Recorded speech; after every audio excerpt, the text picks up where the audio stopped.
Hello, good morning, everyone. Happy New Year. It's great to see all of you. I recognize a lot of the students' names. Most of you are probably with me last semester, so it's wonderful to have you guys in my class once again. So we're going to go ahead and get started. We do have a lot of things to cover. But first, let's start with some basic information about the course. Um, as you are aware, we switched to a new LMS, the Learning Management System. Last semester, you were using what's called eCentennial, and now this semester, you are using this thing called the Luminate. It is new for you as it is for me. So I ask for your patience and understanding because it's also a learning process for me. So I did a lot of vigorous testing already and make sure that the course is going to run smoothly. But if there are some glitches, if things are not linking properly, please do let me know and I'll try to get it fixed as best as I can. You should have access to Luminate starting today. The new system didn't allow us to make it available any earlier than today. So if you haven't had a chance to look at it yet, let me post the link to the chat. So you will be able to just quickly hop on over there, and you should be able to see all the courses that you're taking this semester. So the one we are doing right now, of course, is GS 215, and you will recognize it with these little light bulbs things, which are actually neurons, as you will learn later on. And so you can click onto that, and I try to organize it in the same manner as last semester. Um, so you will pretty much find the same kind of information, but it's just organized with different settings, right? If you would. So first and foremost, it's important to go to the course information.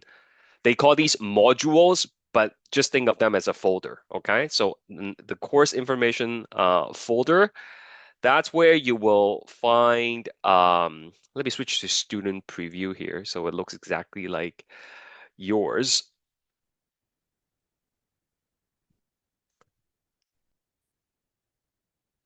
So course information, you will find the course outline, which again, it's like a legal document that I encourage you to keep a copy for yourself in case you need to get exemption from taking a similar course later on, either in this college or somewhere else.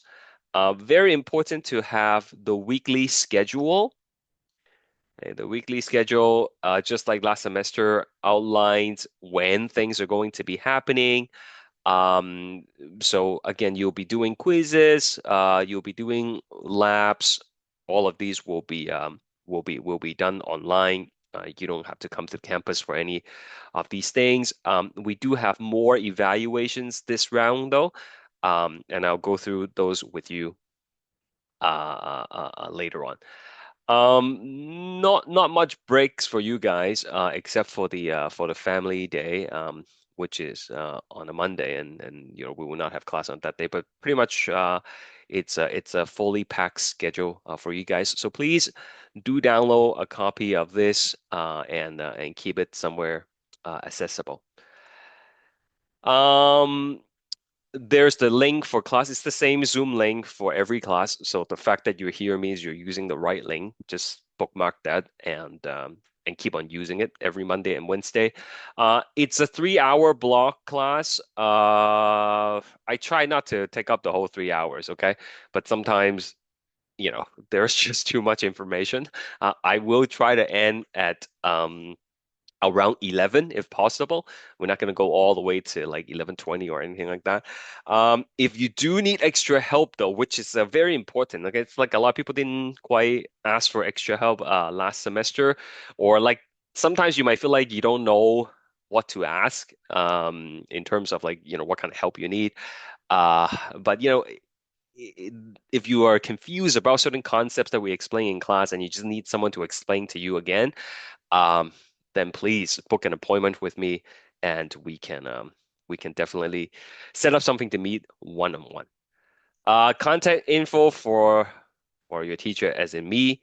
Um, that's the email.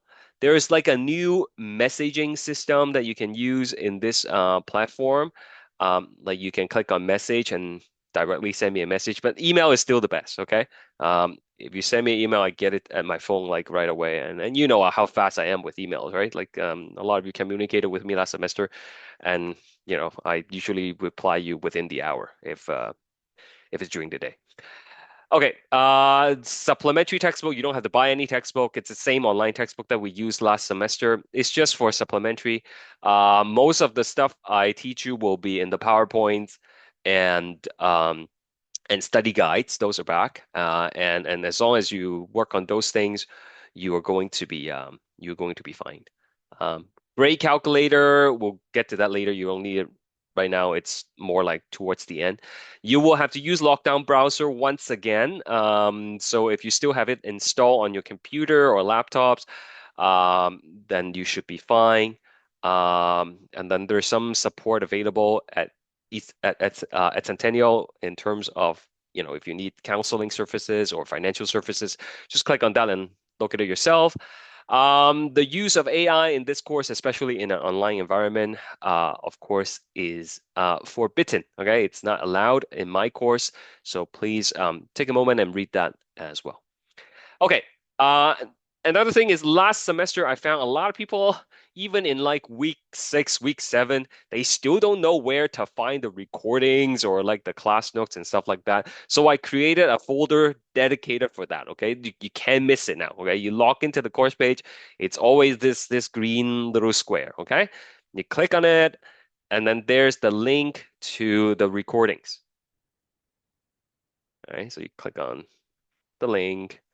And obviously there are nothing right now because we haven't have any class. But just like last semester, I'm gonna keep on posting those recordings from YouTube as they become available. Now, I am looking at with 16 students here. That's not too bad, okay. But last semester, the attendance start to dwindle a little bit as time goes on.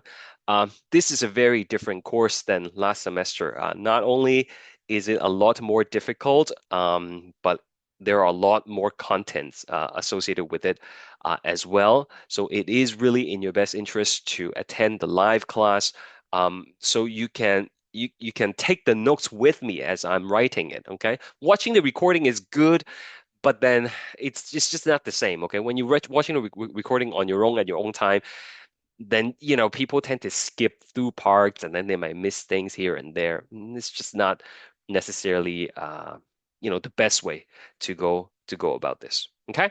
Now, talking about the notes that we take, I will be of course posting them right here as well as they become available. Okay, so this folder, it's for the class notes, not the PowerPoints, okay, like the ones I write, the class notes as well as the lecture recordings. Any questions so far? You guys with me? All right, excellent. Now, just like before, I made the whole course available to you already. If you feel like, reading ahead and whatnot, you're welcome to do that. Lecture one is cardiovascular system. And then in each lecture folder, there are more folders. One folder for lecture notes. So again, just like last semester, you have the PowerPoint slides and you have the PDF file version of it, 6 slides per page. It's printer friendly, basically. They are the same thing. Now, there's a new feature which is kind of interesting and exciting. I tried it out and it's pretty decent. If you click on this little triangle button there, there are other formats that you can download the file in.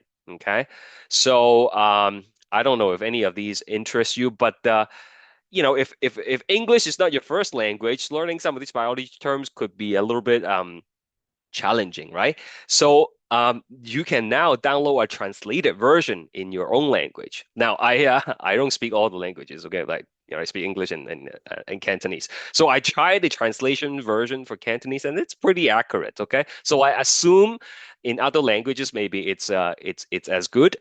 So feel free to try that if that is something that you're interested in. Okay. Study resources. Again, we have the study guide, and I also provide the answers immediately this time. Okay.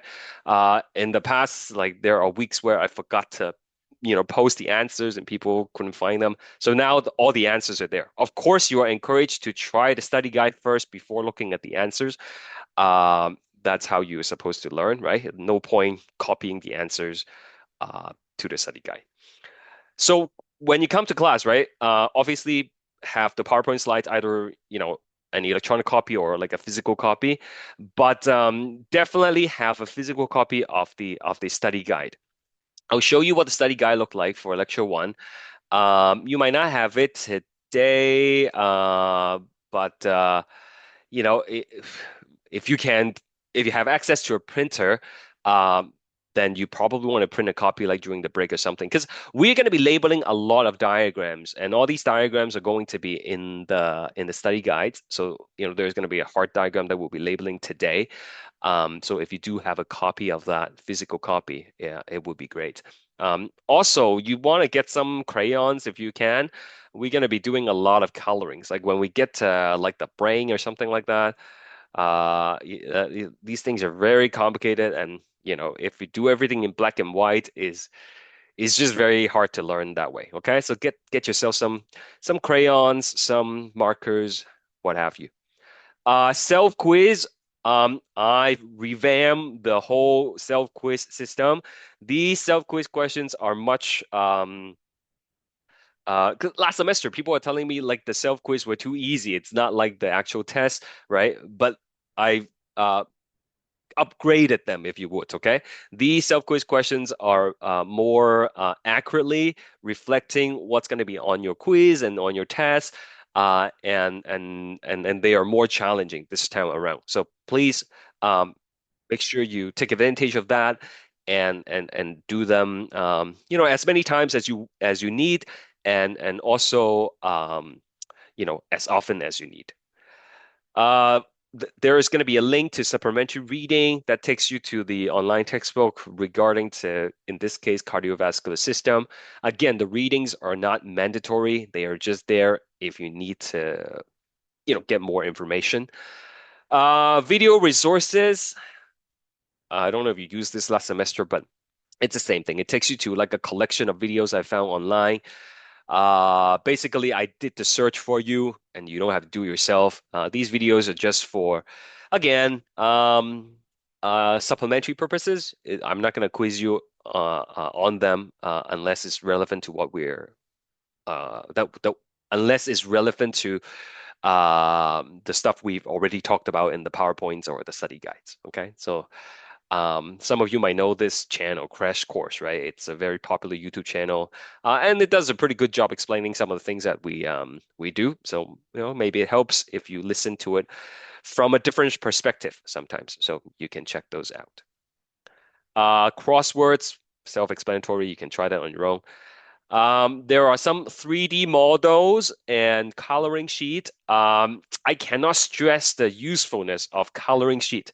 Right? Some of you might find that, oh, this is so childish, right? Like, why do I have to color, as an adult?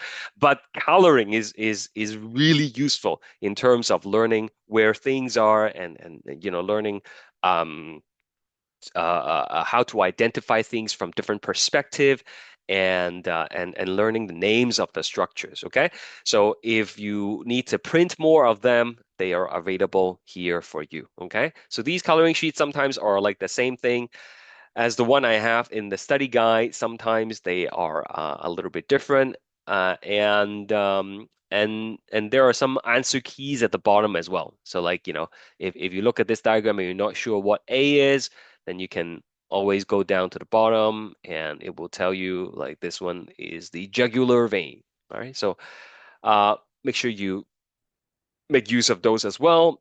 And then there are some 3D models.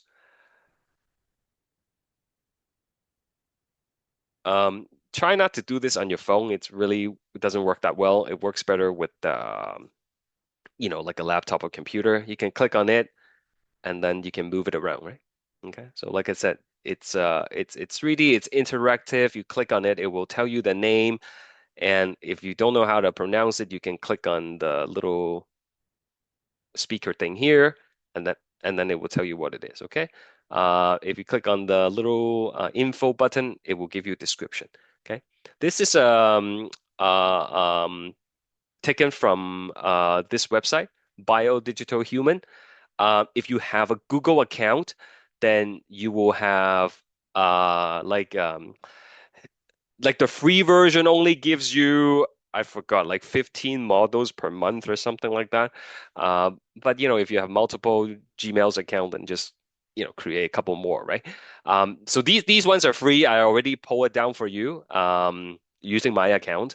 But like if you want to explore more, then you can go and create an account using your Gmail. Okay, don't pay for it though. Like I don't think for the purpose of this course, there's no need to use more than 15 per month, definitely.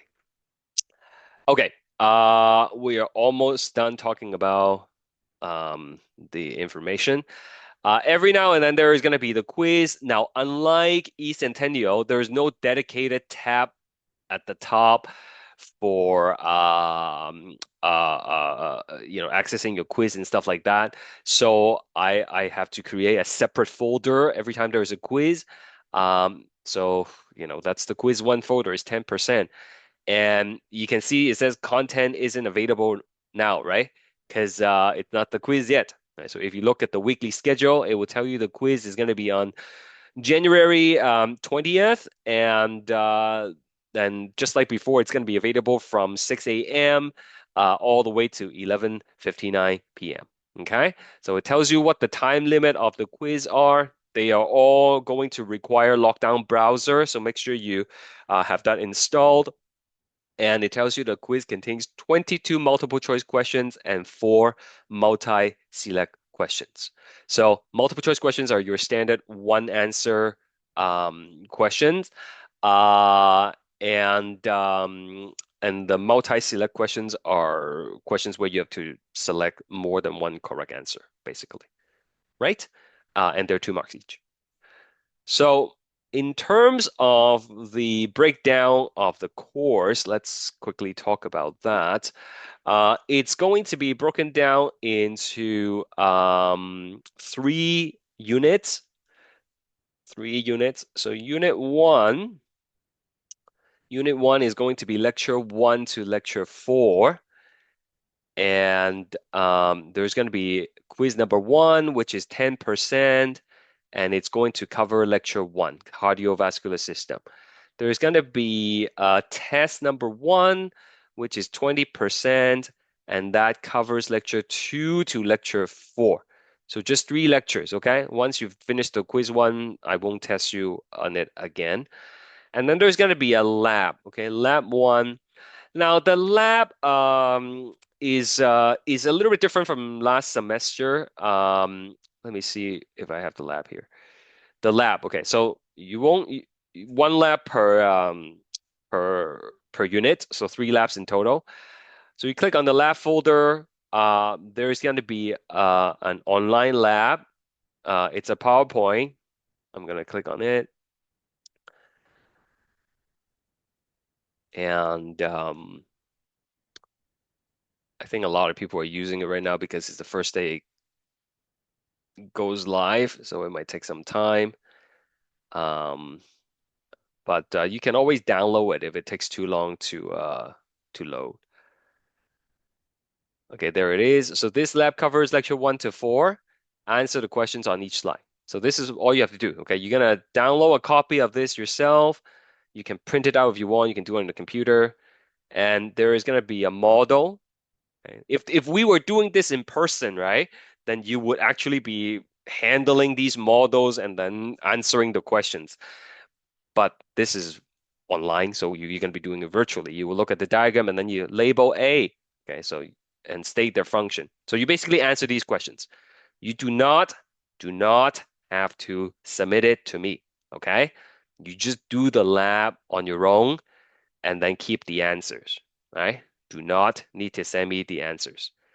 Once you've completed the labs and you feel like you've understand all the questions and you got the answers and stuff like that, then you do the lab quiz. Okay, so this is the evaluation part of the lab. Okay, so lab quiz number one. This is gonna be a little bit weird, but it's like 3.33 of a percent. Okay, and it's gonna be like lecture one to lecture four. So that's unit one. And then unit two is gonna be lecture five to lecture six, seven, eight. And then you're gonna have quiz two, which is 10%, and that's gonna be just lecture five. And then test two, 20%, lecture six to lecture eight, and then lab two, 3.33%, and then it's all of it, right? And then unit three, same thing, right? So three quizzes, that's 30%. Three tests, that's going to be 60%. 60 plus 30 is 90. And then 3.33 plus 3.33 plus another 3.33, it's going to be 10, right? So that adds up to 100%. That's basically what's going to be going on in the course. Uh, any questions at all? I think that's everything I want to talk about before we get started. Any questions, concerns, comments?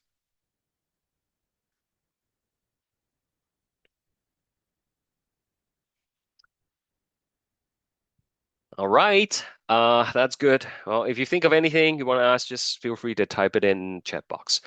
Another thing is there's no like announcement or a news item block and specifically. So you actually have to click into the announcement tab here to see the announcement. Okay. So I haven't posted anything yet, but I probably will after class. Okay. If there's a test coming up later on, then I will post an announcement here. Another thing that is a little bit different on this Luminate platform is you know how last semester when I post a news item and announcement, um, I would have these links in the announcement that helps you get to where you need to go. Like, click here for the class notes or something like that. There's no such function on Luminate, okay? So I cannot direct you to the file specifically, right? So if you have a hard time trying to find the thing I'm referring to, just email me, okay? And then I'll try to I don't know, do a screenshot or something and tell you where it is. But I try to organize things as best as I could. Okay, I don't think it's too confusing. My layout, I hope it's not. Um, but it is what it is. If you cannot find things, then email me. So if you don't have anything you want to ask me about, then I'm gonna go ahead and start the lesson.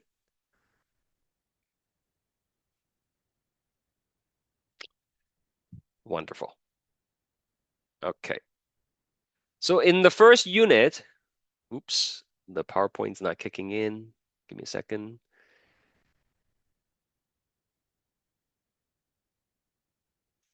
There. Can you guys see the PowerPoint slides? Yeah? Okay, great. So the first unit has four lessons. First one is cardiovascular system. Number two is going to be blood and lymphatic system. Number three, which is the hardest one in the first unit, is the immune system. And then we will have the respiratory system. Okay, the way I organize the lecture is so that you only have one really hard one per unit, and I try to do the relatively easy ones, early on in the course. So cardiovascular system is not too difficult, and it's a nice one to begin with. I hope you have the slides with you. Um, if not, then you can always print it afterwards, I suppose. Okay, let's start with the major components of cardiovascular system. Of course, the key organ associated with the cardiovascular system is the heart. Right? So everybody has a heart, and the heart is responsible for creating contractions or squeezes that helps create the force to circulate the blood throughout your system. Okay. And the blood is going to be passing through a series of blood vessels in what we call a closed two-circuit circulatory system. So what is the meaning of this description? Okay, so first of all, closed means the blood stays inside the vessel. Now, that might seem like an obvious thing, but not necessarily. Some organisms, especially in insects, for example, they have an open circulatory system, and the blood is not really restricted inside blood vessels. It's more like a pool of blood, and then the cells just kind of bathe in them. So for us, we have a closed circulatory system. Our blood do not leave the blood vessels, okay? Unless the blood vessels are damaged, of course. Okay, we also have a two-circuit circulatory system. So let's uh, take a quick note on that and see what it actually means. So you want to draw this quite big because we're going to be adding more details to it as we progress through the lesson. So let's start with a one circuit. Okay, one circuit circulatory system. Okay, something like a fish, like a small fish, is going to have a one circuit circulatory system. So there's going to be the heart, and then the heart is going to pump the blood to the gills. Right? This is where you're going to have gas exchange. Okay, gills is where the fish is going to pick up oxygen from the environment and then get rid of the carbon dioxide. And then afterwards, the blood is going to go throughout the body of the fish, and then it's going to go back to the heart. So it's a single loop right here. The biggest disadvantage of this situation is there is going to be a loss of pressure and speed after the gills. Okay. Whenever blood goes through the gas exchange structure, doesn't matter if it's the gills or in our case, the lungs, the blood needs to slow down quite a bit. You don't want the blood to be like rushing through the gills or rushing through the lungs. You want it to slow down substantially so that you have enough time to allow the gas exchange to occur. You want to give enough time for the oxygen to come in and then the carbon dioxide to leave. So after passing through the gills, the pressure has dropped substantially and the speed has dropped substantially. And then it's going to make its way through the body, much slower than it could before returning to the heart. And then the heart's going to give it another squeeze. And then, that's how it keeps on going. So it's not a big deal for the fish. It's, okay with that because fish, for one thing, they are cold-blooded, so they don't need to maintain a high body temperature, and so this relatively slow circulation, um, it's suitable for them. Yes, Michael, go ahead. So like if that were to happen to us, right? Like let's say we're running and we're out of breath, would it take even longer for the blood to go throughout our body because we're taking more time for gas exchange? Oh, that's a good question. And not necessarily because, as you will see, we have the two-circuit circulatory system, which is quite different from this. And whenever your body needs more oxygen, right, your heart rate just goes up, right? So that increase in heart rate actually compensate for the higher demand for oxygen. Okay. So for the two-circuit circulatory system, so e.g. humans,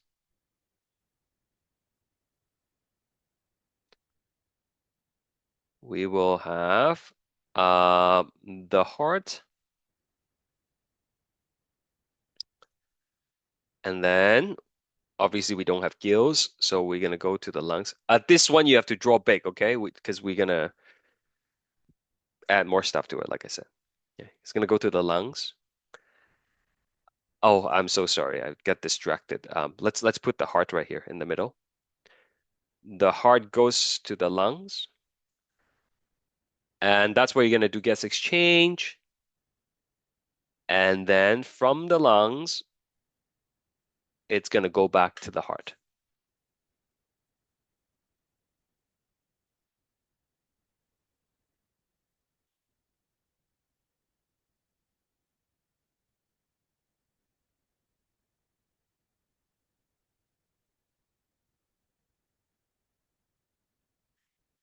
So once you pick up the oxygen in the lungs, the blood will return back to the heart, and then the heart will give it another squeeze. So now re you increase, I guess you increase the pressure again, and you speed up the blood flow again, and then it's gonna go to the body, right, before returning to the heart, and then it's gonna go to the lungs. So it's gonna go like this to the lungs, come back to the body, to the heart. Okay, so it's two loops, two circuits. So, well, not necessarily eight. It just looks like an eight the way I draw it, right? But as you will see in the body, it kind of goes all over the place. All right, so that's sorry, that's one circuit versus two circuit. And once again, in humans, we have the closed two-circuit circulatory system. Now, as blood goes through these vessels, the vessel properties changes, and these are the vessels we have in our body. We have arteries, which move blood from the heart, and then they branch out into smaller versions of themselves, which are called arterioles. And then the arterioles becomes capillaries, which is where gas exchange and the nutrients exchange occurs, depending on where the capillaries are. And then afterwards, they're going to go into venules, and then it's going to feed into veins before returning to the heart. So generally, A for arteries and arterioles, and these takes blood away from the heart. Okay, A for away from the heart.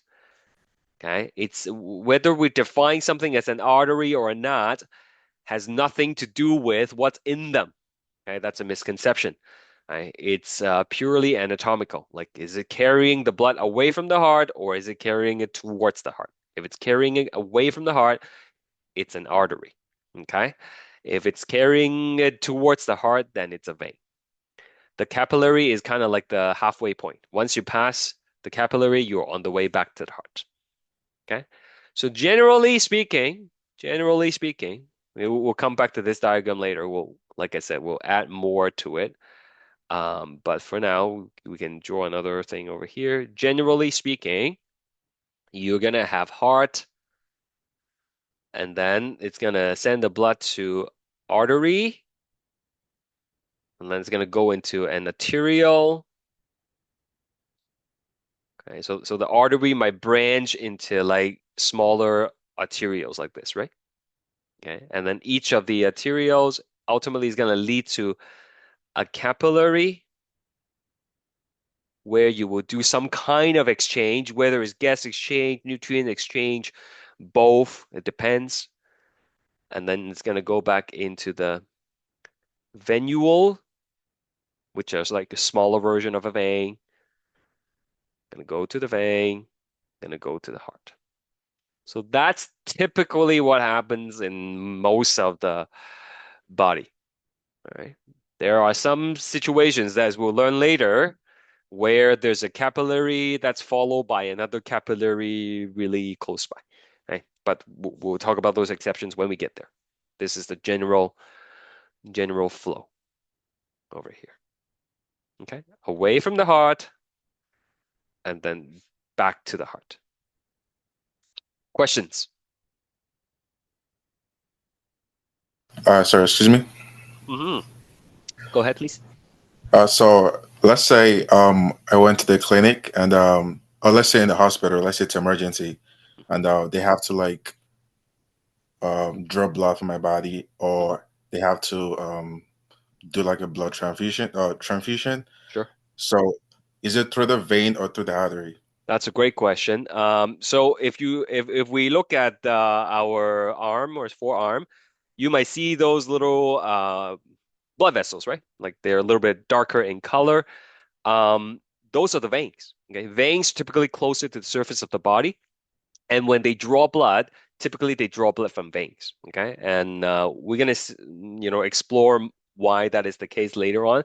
But for now, the main reason is because the blood pressure in vein is much lower compared to artery, because it's further away from the heart, right? Remember, once the blood comes out of the heart, there's a forceful squeeze, so the pressure is much stronger there, right? You don't want to be taking blood from an artery unless you have to, because if you rupture an artery, like in the movies, you see the blood like squirt all over the place, right? And that's not an exaggeration because it's because of the high pressure, right? So typically you would draw blood from a vein, okay?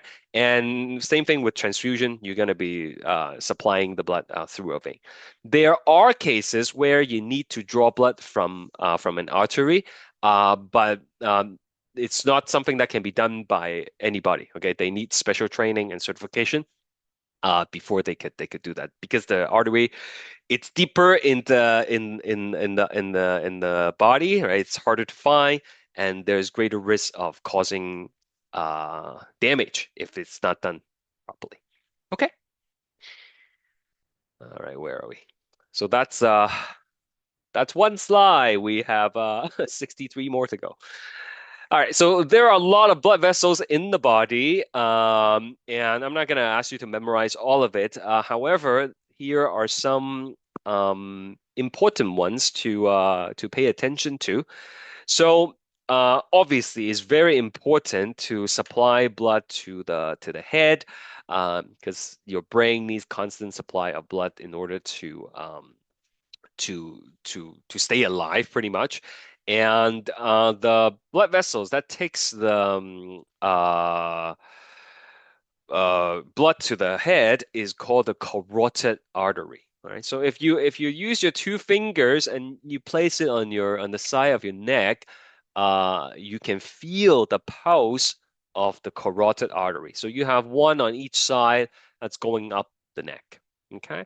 Of course, when you take a pulse, you should not use your thumb, because your thumb kind of has its own pulse. I don't know if you noticed. Right? So it might be a little bit confusing. So most people, you know, would be using the two fingers. After the blood goes up to the brain takes the oxygen, and then the blood needs to go back to the heart, and the vein that takes it back, it's called the jugular vein. Okay, carotid artery goes up, jugular vein brings them down. Okay. Um, the hands, right? We have a brachial artery and a brachial vein. Most of them has the same name. It's just that the one going up, coming down has different names, but the other ones are the same. Yeah, so like if you put your fingers like around here, you should be able to feel the pulse of the brachial artery. Okay? We'll talk more about what a pulse is, right? But like I'm sure you know what it is, right? But like what causes the pulse, right? That's something we'll talk about later on. This one is very important. Pulmonary arteries. That's the artery that takes the blood to the lungs, and then this is the one that brings it back to the heart after it gets reoxygenated. The heart needs its own network of blood vessels. Okay. You might or might not know that the heart actually has four chambers inside, and there's blood going through them all the time. But the heart is unable to get the nutrients and oxygen from the blood that's passing through it. Okay? That's because they are going through at really, really high speed and really, really high pressure. So they require a separate network of blood vessels to nourish the heart muscle. Those are called coronary arteries and coronary veins. Anybody heard of like a bypass surgery or something like that? Bypass surgery, coronary bypass? Anyone at all? No? Yeah, some of you might have. Okay. That's when the coronary artery gets blocked. Okay. And the person has like a heart attack. Then you need to do a bypass surgery. Right. So we're going to talk more about that later. Basically, if you clog your coronary artery, then you're going to have a heart attack.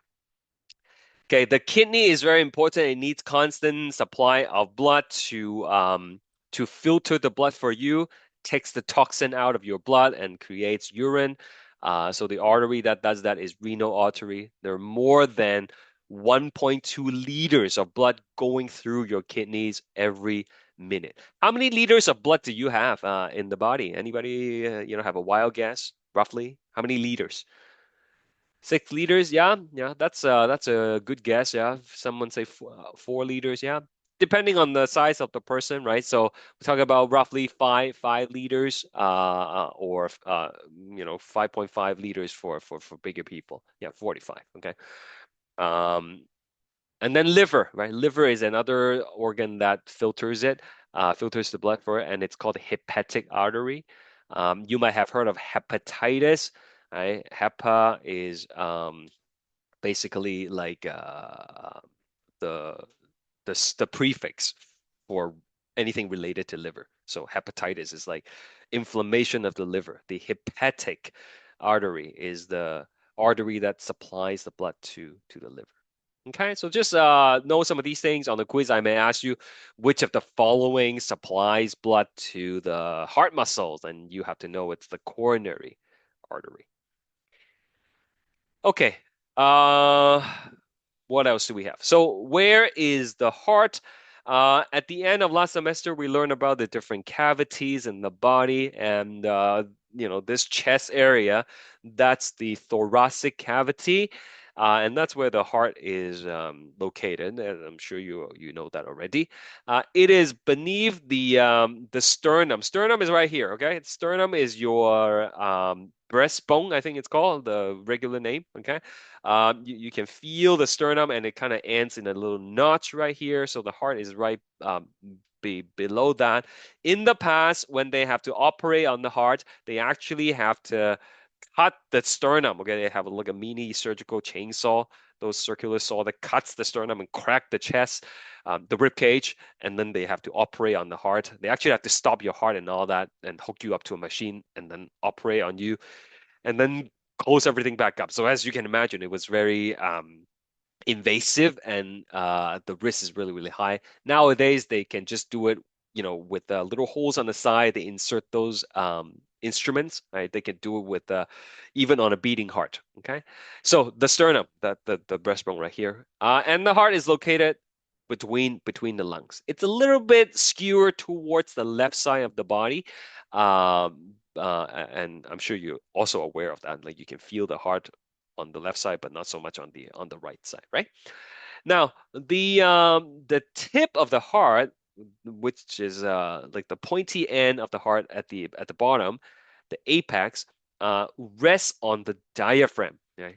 Diaphragm is the sheet of muscle that separates your thoracic cavity with your abdominal cavity. Like I don't know if you guys can actually see me on like I have my cameras on, right? So like I'm showing you where these things are. So if you don't see me because you didn't turn on the video option or whatever, right? Make sure you do that so you can see where I'm pointing at and stuff like that. Okay. So the diaphragm separates the thoracic cavity from the abdominal cavity, and the tip of the heart just kind of rests on that.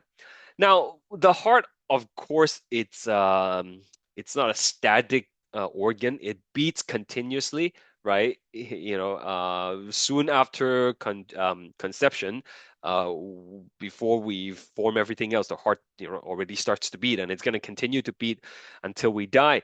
So we don't want it to be like moving all around the body as it beats, right? So you need to protect it. You need to anchor it in place. And the structure that does it is a double layer sac called the pericardium. Okay, the pericardium. Right. So what does it mean by a double layer sac? Okay, let me see if I can explain this to you. Okay, so like I have a bag here. Okay, so the bag of course is like hollow on the inside. So it's actually like this. Okay, it's like I take the bag and then let's say this is the heart, okay? And then I'm just gonna wrap the heart with the bag like that. So that's a double layer, okay? Like if I take a look at the back here, there that's the outer layer, and then that's the inner layer. So it's not like some people think it's like this. Some people think it's like you put the heart inside a bag and then you have another bag. That's what like the double layer means, but that's not what happens. Okay, what happens is actually it's like a single bag, if you would, and then you just like wrap the heart with it. So the bag, the outside of the bag, and then the inside of the bag, you know, surrounds the heart, right? Do you kind of understand the analogy? I know you can't really see it too clearly. Now, what's important though is between the like the inside of the bag, right? So like one side would be like the inner layer touching the heart, and then the other side would be like the outer layer not touching the heart. But between like the inside of the bag, that is actually filled with a fluid.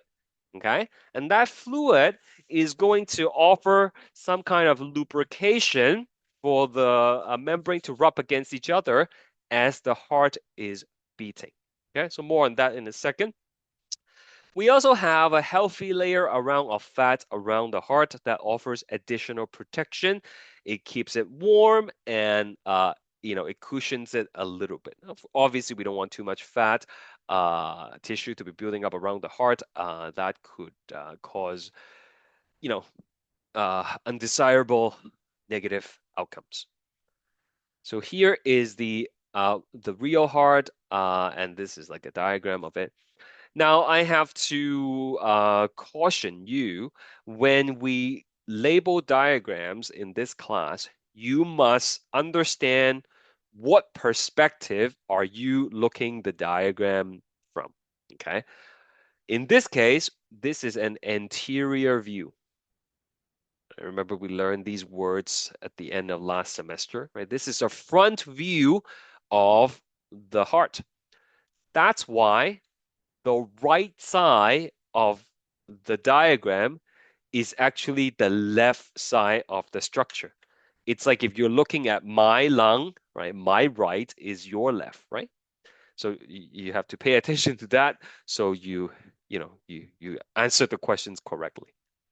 So as I said, there's this little pericardium that goes around the heart, right? The garbage bag I was trying to show you, and it's a double layered, and this is the apex of the heart that points a little bit to the left, and we have the diaphragm. Okay, and this is the real heart, and these gooey stuff, right? All these are like the fat. Okay. If you look really closely, you can see a little bit of these, like over here, these little lines, right? Those are actually the coronary artery. Okay. That's what's going to be supplying the heart muscles with nutrients and oxygen. Okay? We don't want to clot those. Those are gonna um, cause a heart attack if they're blocked. All right.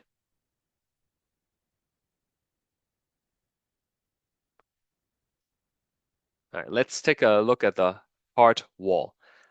This is really confusing for a lot of people. So let me try to draw it out for you. Um, so let's say we have the heart here. You should know by now the heart doesn't look like that. I don't know who came up with this a symbol to represent the heart, but it definitely does not look like that. Okay, so here is the heart. Okay, and then it has four chambers in it. Okay, which I haven't teach you the names yet, but I will. Okay, four chambers, and let's say we cut it open. So the chambers are going to be filled with blood. Not all at once, okay? But that's going to be filled with blood. And so I will take a slice of the heart and then I'm going to take a look at it. Okay. I'll give you a moment to draw that.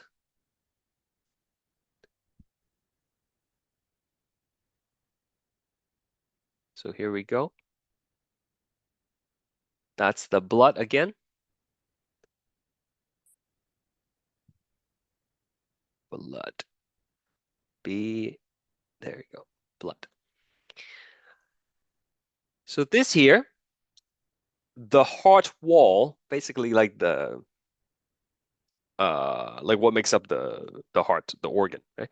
So the innermost layer of the heart wall, the layer that is in direct contact with the blood, is this layer right here that I'm about to draw. Yeah, this is not to scale, just drawing it out for you so that you see it. Okay, so this layer is the innermost layer and it's directly touching the blood. This is called the endocardium. Okay, innermost layer of the heart wall. Okay. Now this layer, if you look at what's written on the PowerPoint slide, it's composed of simple squamous epithelium. Right? I taught you that last semester, right? Simple squamous means they are flat cells and it's a single layer. And what's really important to kind of remember from this point forward is blood does not like passing through rough patches. Okay. Anytime blood passes through a rough surface, it tends to clot. Right. So any surface that comes in contact with blood needs to be smooth. And simple squamous epithelium is able to create that kind of smooth surface. So that's where your endocardium is going to be. Now, uh, there is going to be another layer out here. Again, this is not to scale. I'm just drawing it out for you. This is called the epicardium. Epicardium. It's the outermost layer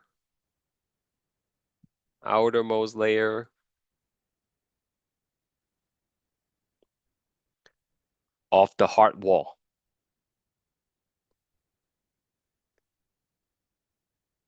Now, in between, this is where you will find the heart muscle. Okay, this is where you find a heart muscle.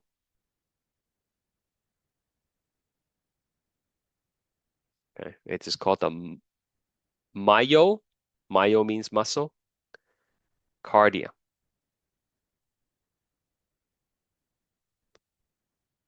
Heart muscle. And together, the three layers makes up the heart wall.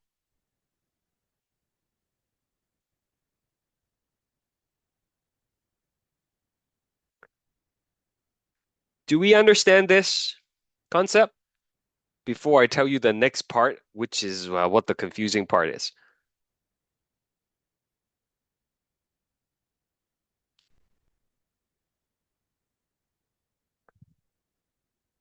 Any questions at all?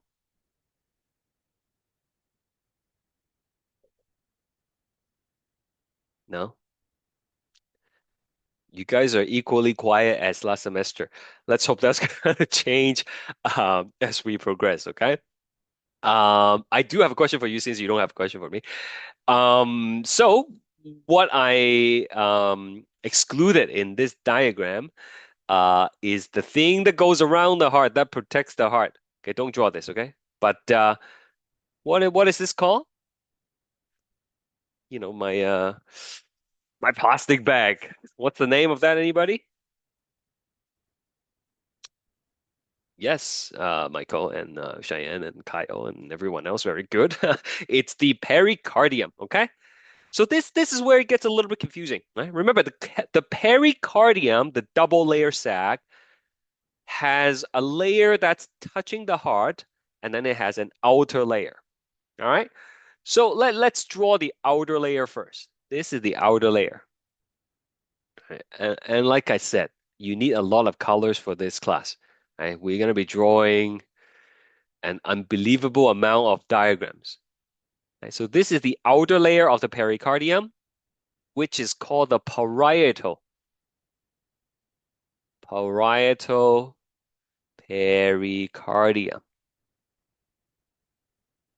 Okay. The outer layer of the pericardium. What about the inner layer of the pericardium? Well, it turns out the inner layer of the pericardium is the same layer as the epicardium. So here, it's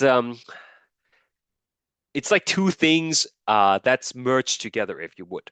So the epicardium is also going to be the inner layer. So the visceral is the inner layer, pericardium.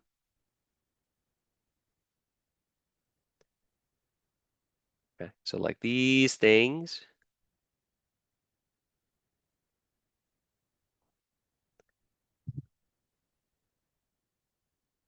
for our purpose, they are the same. They are stuck together. They're the same.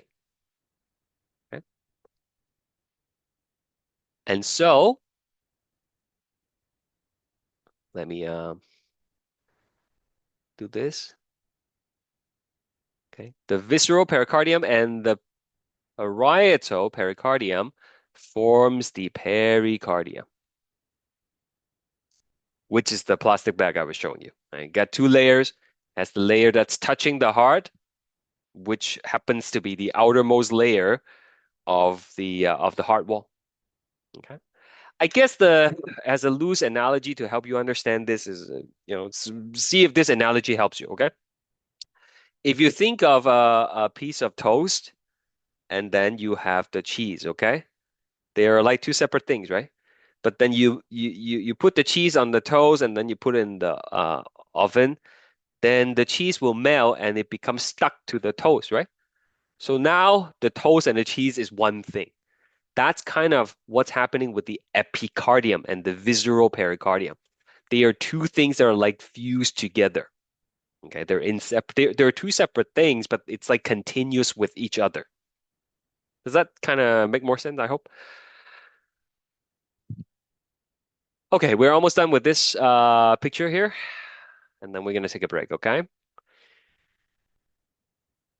Between the between the two layers, between the visceral pericardium and the parietal pericardium, again, like the inside of the bag, basically, right? I told you there's gonna be some fluid in there. Okay? That fluid is called the pericardial fluid, which again helps reduce friction.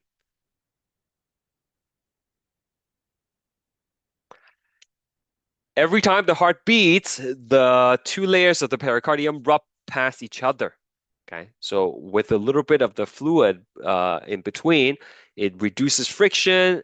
It helps prevent wear and tear, right? Which is obviously very important. So we don't wear out these things. We don't damage it over time.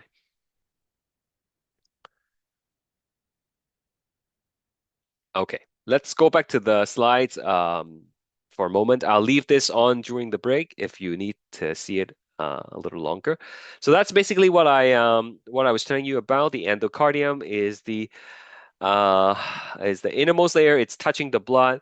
It's made up of simple squamous epithelium. In case you missed it, I said this creates a smooth surface for blood to pass through. Okay, blood does not like rough surfaces. Right? If there's a rough patch, then it tends to clot. The myocardium is the muscle, right? And as you can see in our diagram, it is the thickest part of the heart wall. Epicardium is the outermost layer of the heart wall, but it forms the inner layer of the pericardium. Okay, we have a name for that, visceral pericardium. You will see later on in the course, the heart is not the only organ that has two layers of membrane around it. The lungs has it too, for example. And the inner layer is always called the visceral. Outer layer is always called parietal.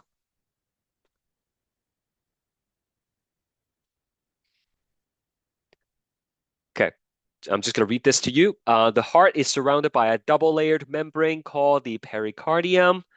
Like I said, it's not like a bag and then another bag. It's just one bag, but then you put the organ and wrapped around it. The inner layer is called the visceral pericardium, same as the epicardium. The outer layer is called the parietal pericardium. The space between the two layers is filled with the pericardial fluid that acts as a lubricant to reduce friction. There is a condition called pericarditis. Anytime you see itis, it just means inflammation. I told you about like hepatitis, for example. This is pericarditis. Pericarditis is the inflammation of the pericardium. Okay. That could be caused by like bacterial infection, for example.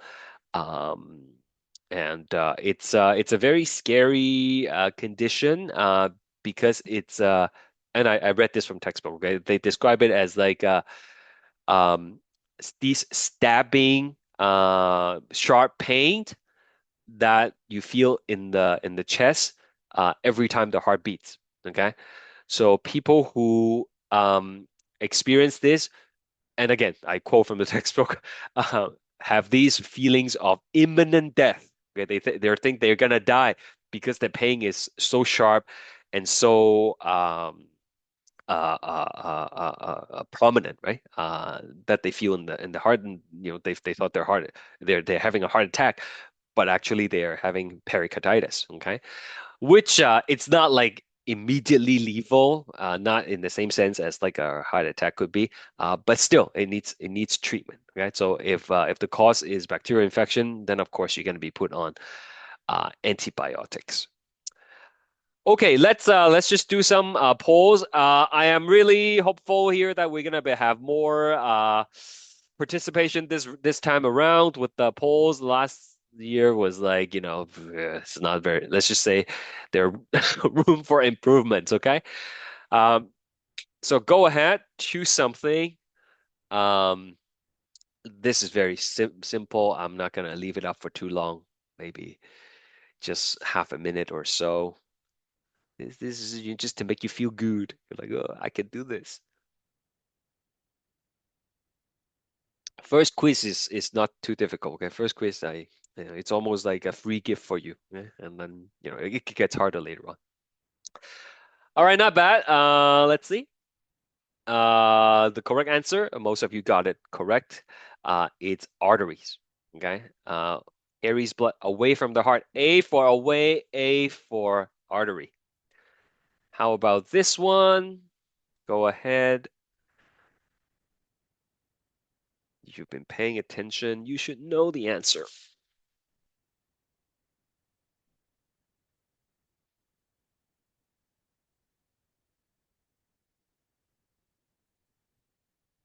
Excellent. Again, most people got it right. It is closed to circuit.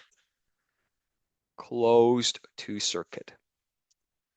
How about this one?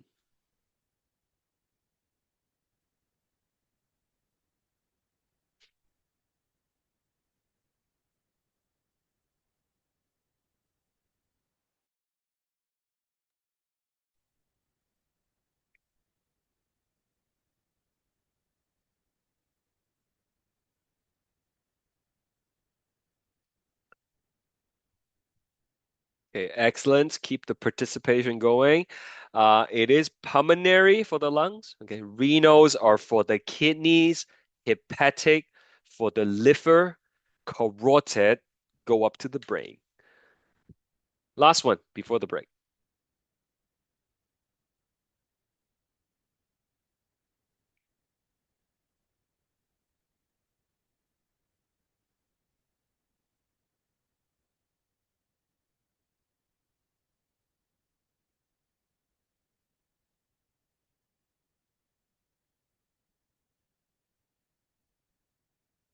Okay, any last call?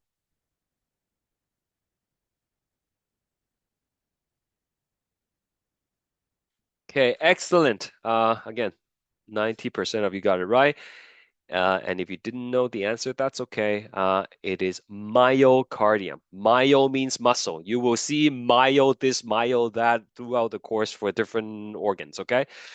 Myo means muscle, okay? Myocardium. It's the thickest layer of the heart wall.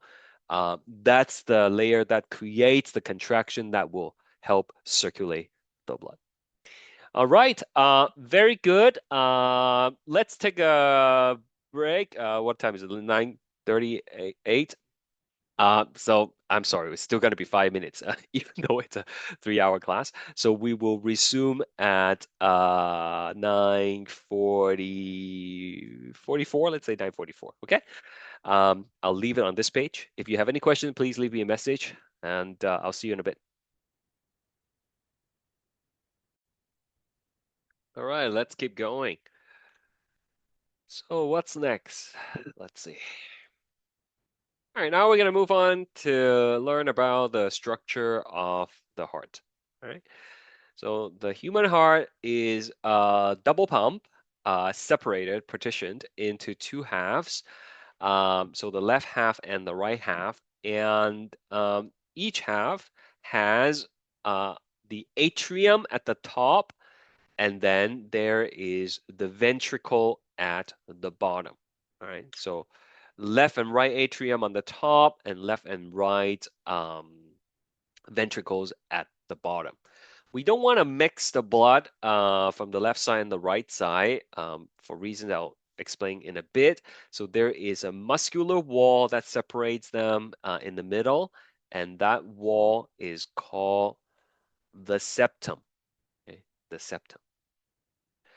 So now would be a good time to label the heart diagram. And I sent you these things earlier already, so ideally you would have a copy of it with you. But if you don't, um, then I guess you can write down the numbers and put down the names accordingly. And then rewatch the recordings later on. But really, it would be best if you have a printout copy of this thing. Now, there are the space at the bottom for you to fill in the names of the structures. And I think you should do it like that, okay? So that when you're studying, then you can just cover it up and then try to test yourself on it. For me, because I'm taking the note with you, it's just easier for me um, to write them down next to the number. No, I know the course was only available today, but I actually attached these things to the email that I sent you guys. I think like sometime last earlier this week, right? That's okay. Okay, never mind. If you don't have it, don't worry about it. Just write down the numbers and try to follow along as best as you can. All right. So let's take a look at this. This is again an anterior view of the heart. You're looking at it from the front, so everything on the right and left are going to be flipped. So let's start with number four. Number four is right here, and it's basically referring to this whole chamber right there. Okay, so this chamber is called the right atrium. Right atrium. Okay, and on the other side, I'm going to use pink here. On the other side, number 11 is going to be the left atrium. Okay, never mind what they do at the moment. Let's just learn the names. All right. Oh, by the way, I forgot to tell you, the course is called Pre-Anatomy and Physiology, right? Anatomy is what it's called, and physiology is what does it do, right? So like we're learning the anatomy right now. We're learning what it's called first, and then I'll tell you what it does later on. All right. Now, I just want to make a note here on the side. The plural for atrium is atria. Right? I mean, it's no big deal if you know, type it wrong or whatever on the test, but you know, in case you read about it and you're like, oh, what's the difference between atrium and atria? It's one of those weird English rules, okay? So you have two atria on the top. Below each atrium is going to be your ventricle. So number 7 right here, which is roughly this whole chamber right there, and that's gonna be the right. Am I not using the same color? I'm not. Sorry, let's try that again. Okay, I am using blue and red deliberately, okay? So please try to follow. This is right ventricle.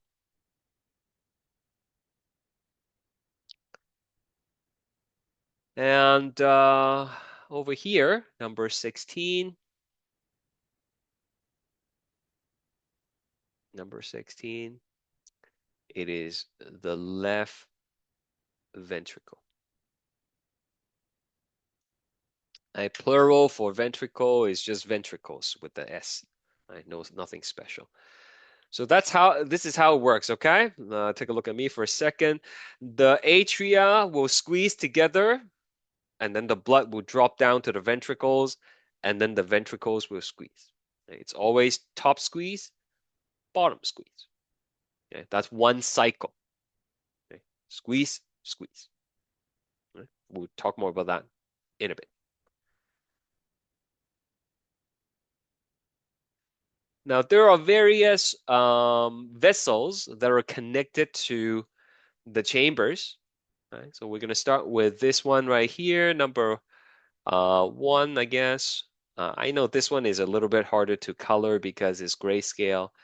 Um, they'll look better later on, okay? I cannot find a heart that I like that is, not grayscale uh, so far. So that's why I'm sticking with this one. Okay, there is this vessel right there, and then there is another one down here. Okay, if you have a highlighter, then you can highlight them. The one at the top here, which I'm gonna label with also blue, is called the superior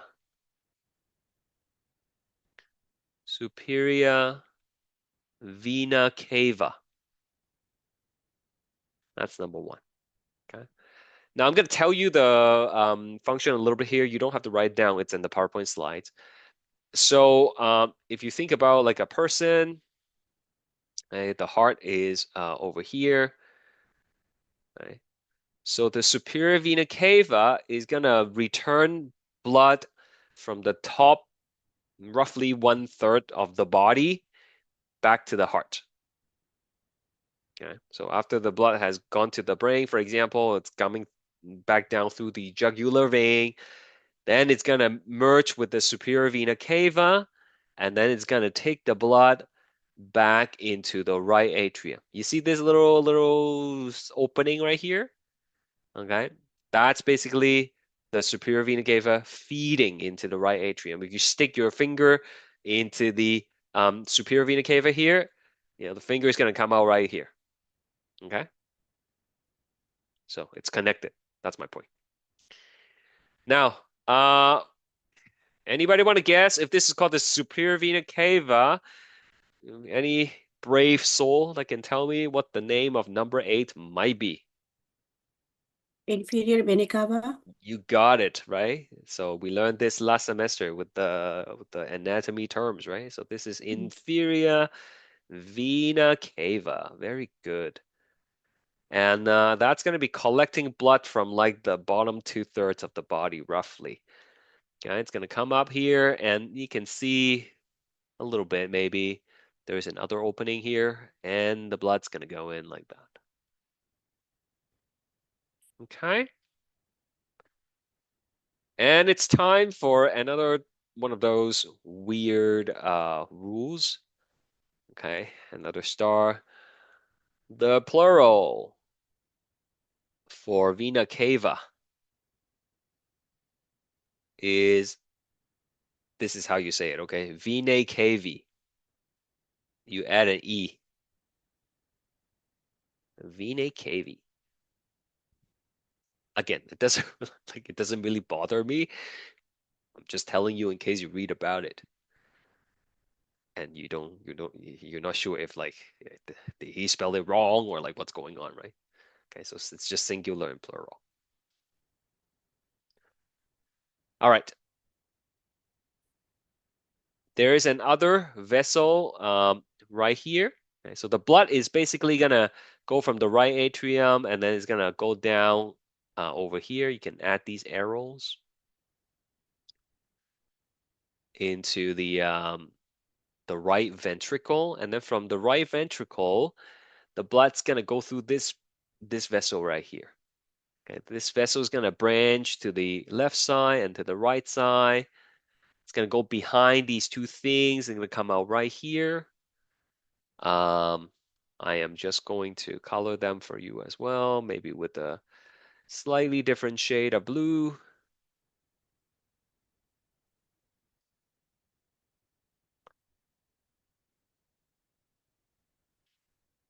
Like I said, lots of coloring in this class.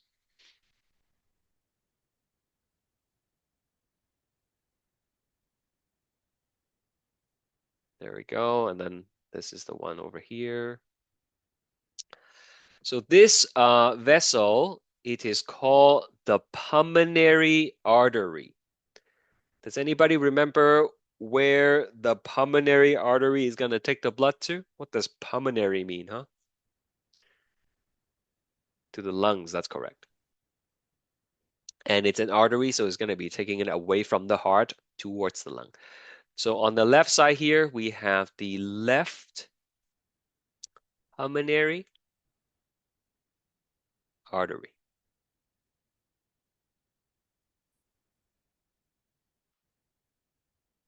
Okay, and then it's going to go to the lungs. You can write to left lung.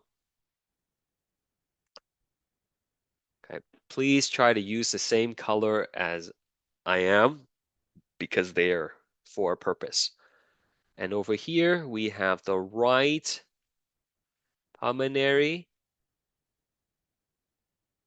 artery. Okay? And if you want, you can say to right lung.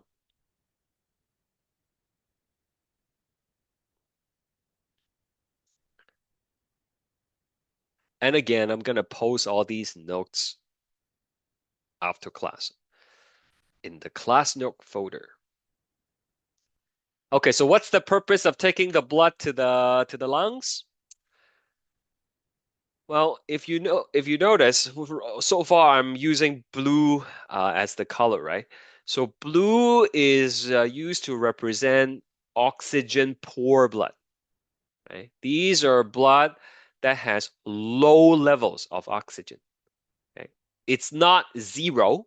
Okay, there's some oxygen in it, but it's just low. Okay. And they are not actually blue, okay? Some people didn't know that. They are like kind of like a darker brownish color as opposed to like a brighter red.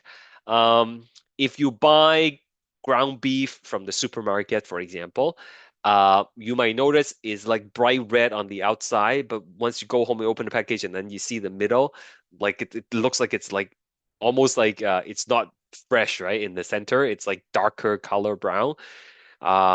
That's the color of oxygen poor blood. Okay, actually, if you let it sit for a while and then it gets exposed to the oxygen in the air, they start to become a little bit brighter afterwards. Okay, so it's just whether the blood is oxygenated or not that caused the color to change a little bit. All right. Okay, so so far we are using blue to represent oxygen poor blood, and the reason for sending them to the lungs is so that we can add oxygen to them, right?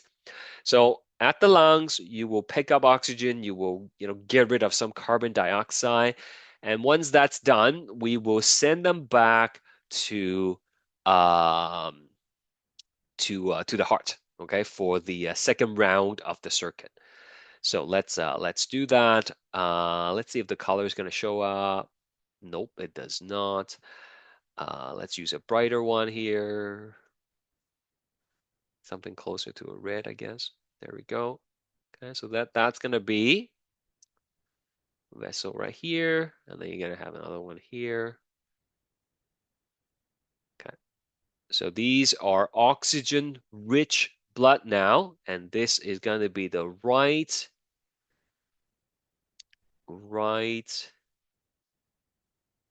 oh boy, right pulmonary vein. We are returning the blood to the heart. That's why it's a vein. And you can say from lungs, from right lung. Okay, if you can't read my writing, just let me know, okay? I know they're not the best. Over here, this would be the left pulmonary vein from left lung. Right? And they're gonna be going back to the heart. Specifically, they're gonna enter the left atrium. Okay, so there's an opening here. Um, there's some opening here that you can't see, but the blood's gonna go over there on the left side. And remember, the top squeezes and then the bottom squeeze, right? So when the top squeeze, the blood's gonna go down to the left ventricle.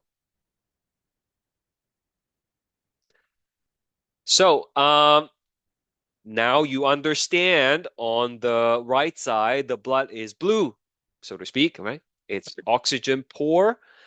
And on the left side, the blood is oxygen rich, which is why you do not want to mix the two sides. So, what is the name of 15? Does anybody remember? What is 15?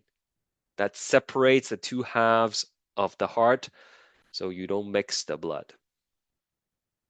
Anybody remember the name? That is right. It is the septum. Okay, separates the two sides. You might have heard of people who are born with a hole in the heart. Okay. Usually when they say a hole in the heart, they're talking about a hole in the septum. Right? So if there's a hole in the septum, the blood will mix, and that is going to cause the baby to be a little bit bluish. Okay, blue baby. Right? There are different causes of it, but this is one of the causes. When you don't have enough oxygenated blood circulating through the body, then the baby appears to be a little bit bluish, and they need to fix it with surgery. Right? They can close the hole with surgery, and usually they're going to be fine. Okay? So it's important to have the septum to separate the blood, prevent them from mixing together. Not quite a murmur. We're going to talk about a murmur later on, though. Okay, so keep that in mind for now. Okay, one more vessel. There is this big one right here. This is the biggest blood vessels in the body. We absolutely do not want to damage it. Okay, this one, it goes all the way like that. Okay, it's gonna separate into smaller ones, which we don't have to learn the names for them. Okay, but very briefly, one of them is gonna go to the left arm basically, and then the other is gonna go to the left arm, the right arm, and then this is gonna go up to the head. It's actually gonna become the carotid artery. Okay, they each have their own names, but never mind. So the blood is going to I can't use red on red. You can't see it, okay? But the blood's gonna go up like that through the aorta. It's gonna arch back. Okay, some is gonna go up, of course, right, to the left side and the right side, and then to the head. And I want you to know that this actually continues behind the heart, and then it's gonna come down like this. It come down like that. Okay, so this is still gonna be the aorta.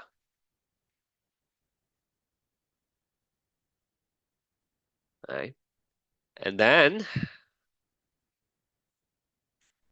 it's gonna go through this thing. Anybody know what that thing is? This little line that I draw. Diaphragm? That's it. That's a diaphragm. Diaphragm. Okay, and then there's like a little place for it to pass through. Okay, and then it's gonna separate into left and right. Of course, the blood is gonna keep on going. Okay,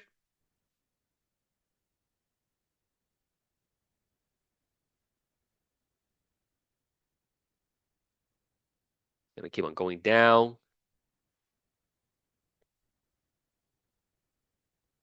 What's here? Anybody? Right under the diaphragm, there are two like things there about the size of the fist. It's like right around here. Good try. Not liver. Yeah, I guess the liver is here, but you only have one of them. But like two of them. Yes, Sarah, that's it, and Michael and everyone else. That's gonna be your kidney. Okay, so that's one kidney.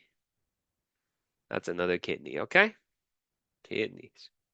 We'll learn about the kidneys lecture 9. Okay, long way from now, but I just want to show you the blood actually goes down from the aorta, and then it becomes the abdominal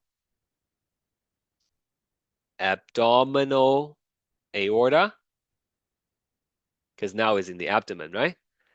And what do we call this blood vessel? The one that goes into the kidney. I already told you early. Renal. Yes, the renal. That's right. There you go. Okay, so there's the kidney, and there is your renal. Oops, renal artery. Too many colors. I can't keep track. There we go. Over 1.2 liters of blood are going through your kidneys every minute. And this needs to keep on going. Okay? If not, then toxins will build up in our blood and we have toxemia. Okay? It's going to kill us. So, I totally forgot to label this guy for you. I just like get too carried away with all these exciting drawings. There's aorta. I think someone wrote it down already earlier in the chat. That's the aorta. All right. I know there are still additional labels. We will come back to it. But any questions so far with any of the stuff on the diagram?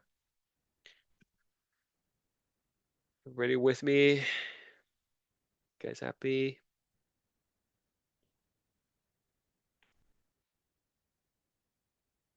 Okay, so let's go back up here for a second and to this two circuit thing, okay? Like we do this earlier today. Let's try to add more details to it. As I said, I would, right? So here from the heart, if we are going to the lungs, then the blood is going to be oxygen poor, which means I'm going to be using blue. And so the vessel that takes it from the heart to the lung, that would be pulmonary artery. Right? Obviously, there's a left and the right, but just say pulmonary artery. So what happens at the lungs? CO2 will leave and O2 will enter the blood I'm talking about, right?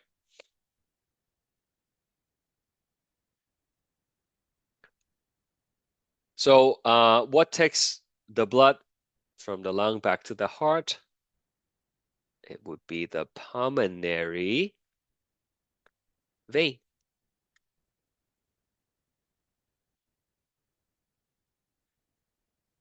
So major misconception. A lot of people think artery is going to have oxygen-rich blood all the time. Not true. Right? This is an example. Artery is just something that takes blood away from the heart, not defined by its contents. Okay. After it goes back to the heart, it's going to get pumped throughout the body. What blood vessel should I put over here?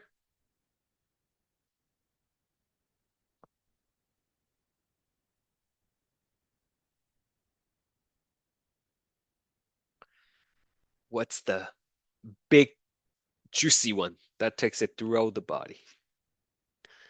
That's right. It is the aorta. And then after it goes through the body, some goes to the head, some goes to the bottom, and then ultimately they all have to return to the heart. And what are the names of the two major veins that returns them to the heart?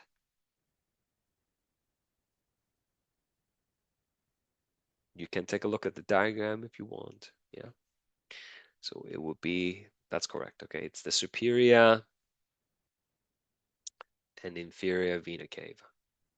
Vena cava. Okay. There you go. So this is like I said, is a closed circuit. Blood stays within the vessels, and it's a two-circuit circulatory system. We have a circuit here that is dedicated for adding oxygen to the blood, basically. So this is called the pulmonary. This is new, okay? Pulmonary circuit. And then over here, when the blood gets to the body, the oxygen will leave the blood. Okay. These arrows are like from the perspective of the blood, okay? So it's not like the oxygen is leaving the body. The oxygen is leaving the blood into the body. And then oh, this thing is in the way, but doesn't matter, I guess. And then the carbon dioxide will get into the blood. Okay. So this here, this other circuit is dedicated for distributing oxygen throughout the body and is called the systemic Systemic means the body, okay? Systemic circuit. There you go. So that's the two-circuit circulatory system.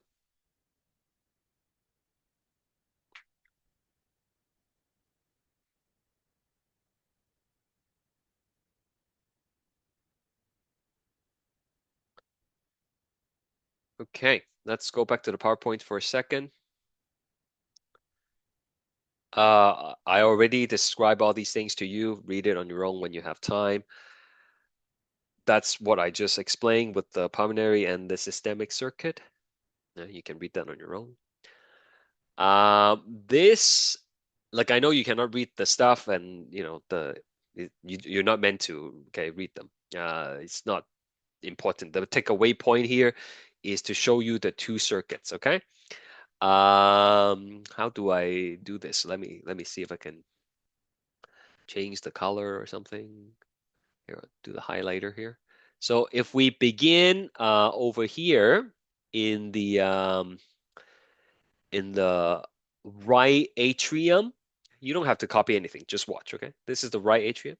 From the right atrium, the blood is gonna go to the right ventricle, and then it's gonna go through the pulmonary artery, which takes it to the lungs, and you have the capillaries in the lungs, which reoxygenates the blood, meaning you will take carbon dioxide out of it and then add oxygen to it. That's why the blood changes from blue to red, figuratively speaking. And then it's going to go back to the heart, through the pulmonary veins, to the left atrium. So this highlighted path is the pulmonary circuit. It's this one here. This is like a simplified version of it. Okay. But like physically, that's what they go through to complete the circuit. Now, beginning at the left atrium, the blood will go to the left ventricle, and then it's going to go through the aorta, and then there are different paths. Okay, so like this goes through the carotid artery, and then it's going to go to the brain. There's going to be a capillary network there, and then it's going to, put the oxygen in the brain, and then it's going to use it and pick up the carbon dioxide, and then it's going to go back to the right half through the superior vena cava. So that's a systemic circuit, but that's not the only one, right? It's possible for it to go through the aorta and then goes to the abdominal aorta, and then it's going to go to the kidney, for example, and then it's going to come back to the inferior vena cava. So that's another systemic circuit. Of course, it can go to some other things like, some organs in the pelvic region, right? I don't know, like intestine or something like that, okay? Use up the oxygen and it's going to come back like that. So there is like many different systemic circuits throughout the body. But in terms of like pulmonary circuit, it's just one. A pulmonary circuit, it's always going to the lungs, but systemic circuit, it could go through like, various organs in the body. Any questions?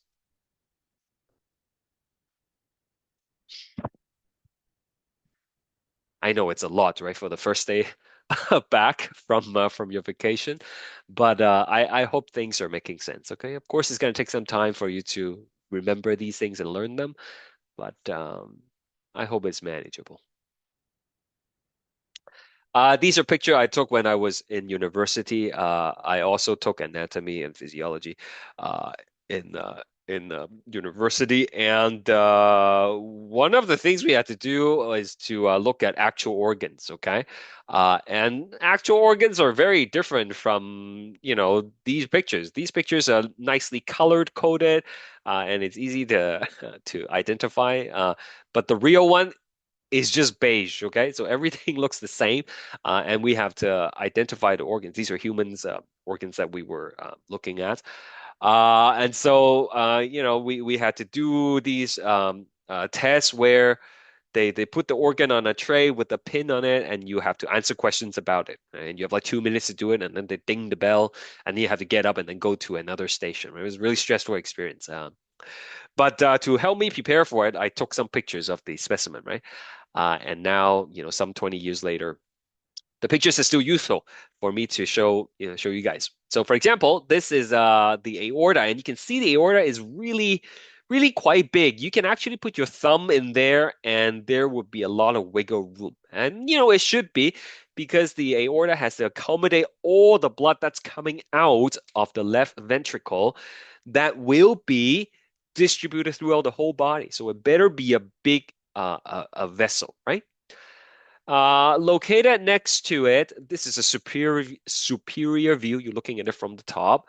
You have the pulmonary artery right there, and over here you have the pulmonary vein. So it's hard to tell, right? Like I said, from an actual organ, because once again they're not color coded, right? Once you drain all the blood from it, then it's just like this beige-ish color.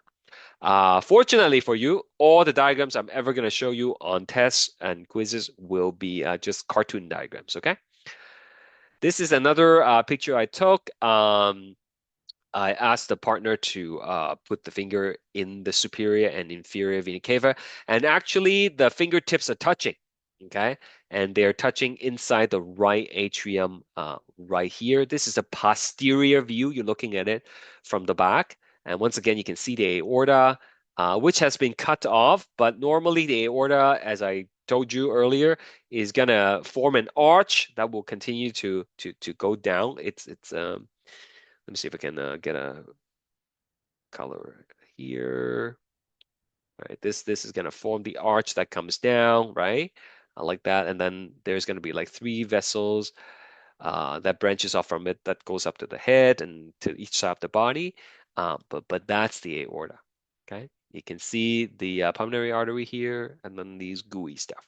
Right, so this is just for your reference. Okay, I think it's a good idea for you to Google image of the heart, either real ones or diagrams, and you try to expose yourself to as many different diagrams as possible, and familiarize yourself with the labels. Okay, that's a great way to learn. Sometimes students, they're very good at memorizing all the names on the ones that we've labeled together. But when they see a slightly different version, then they struggle a little bit, right? Then then you haven't really learned the names, right? Um, it's really important to be able to still identify them when when it's a different diagram. I say, when you learn how to drive, right, you won't be only able to drive like a Corolla or something, right? If you learn how to drive with a Corolla, if they give you a Honda, you should still be able to drive it, right? Because it's the same principle. So same thing goes with labelings. Okay, before we move on to heart valves, let's take a small uh uh I don't know what I'm trying to say. We can take a small step back, I guess, and just create a quick summary of the things we've done so far. Right? Just like a halfway checkpoint, if you would. Right, so we'll call this blood flow summary.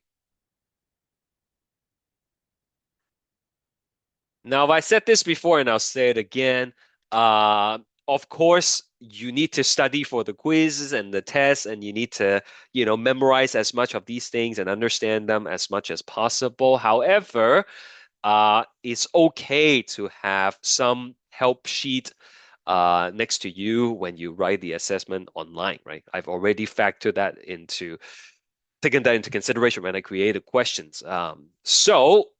Of all the things you need on your help sheet, this would probably be a useful thing to include.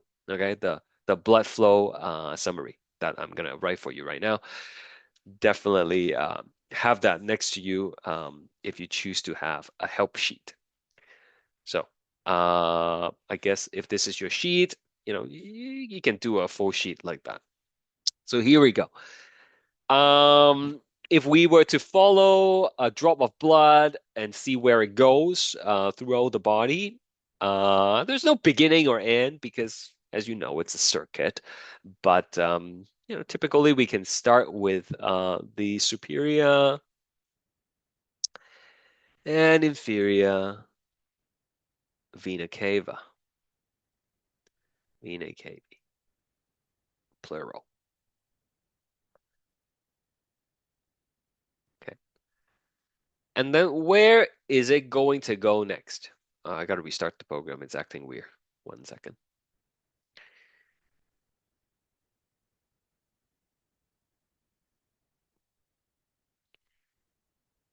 Okay, so where is it going to go next? Right. I want you to, if you have the diagram, here, I'll put the diagram here for a second. If you have a phone or something, take a picture, okay? I mean, if you already printed out, even better. But if you don't have it, take a picture of it so you can refer to it as we continue our discussion. And I'm already getting some answers coming in the chat, which is great. So from the superior and inferior vena cava, it's going to go into the right atrium. Right atrium. Okay. From that, it is going to move on to the right ventricle. It's just right underneath it, right? Right underneath it.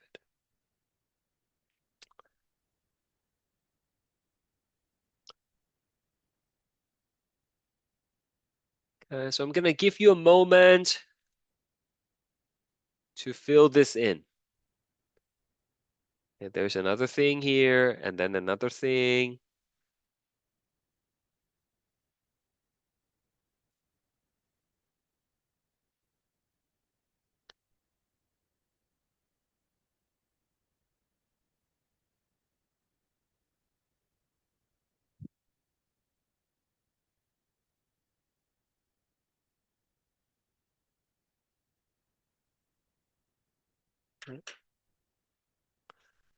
Just going to give you 3 minutes, maybe 2 minutes to fill in these gaps. And I'll take it up with you in a second, okay?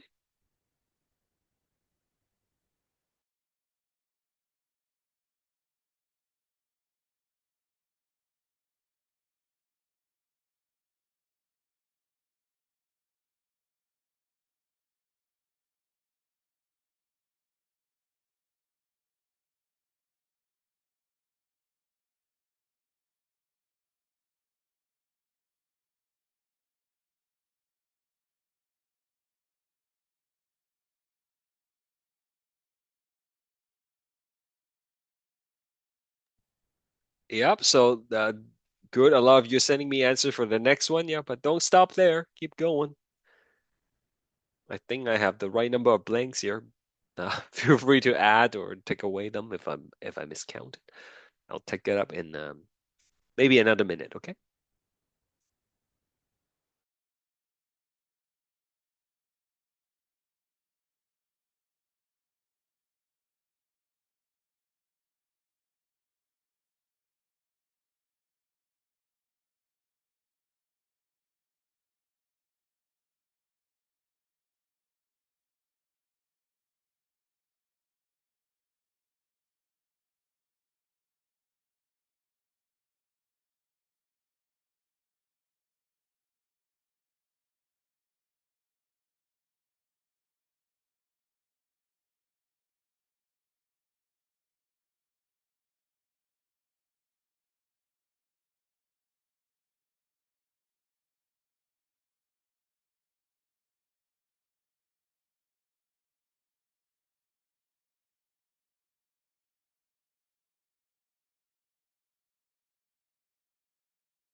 Okay, so here we go. From the right ventricle, it is going to need to take the blood to the lungs, and that's going to be the pulmonary artery, and then it's going to go to the lungs. After the lungs, you have to take it back to the heart. So that's pulmonary vein.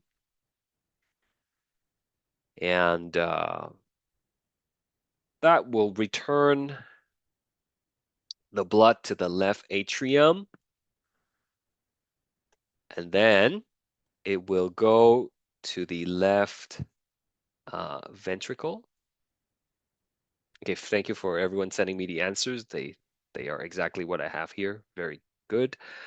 And then from the left ventricle, it is going to go through the aorta. I totally missed one here, I realize now. And then the aorta is going to send it throughout the body, and then it's going to go back to the superior vena cava, right? Or inferior vena cava, depending on like upper body or bottom, lower part of the body. Now, if you have highlighters or like red and blue pens, um, we're gonna circle these ones in blue, blue, blue, blue all the way. When it gets to the lungs, it's gonna change from blue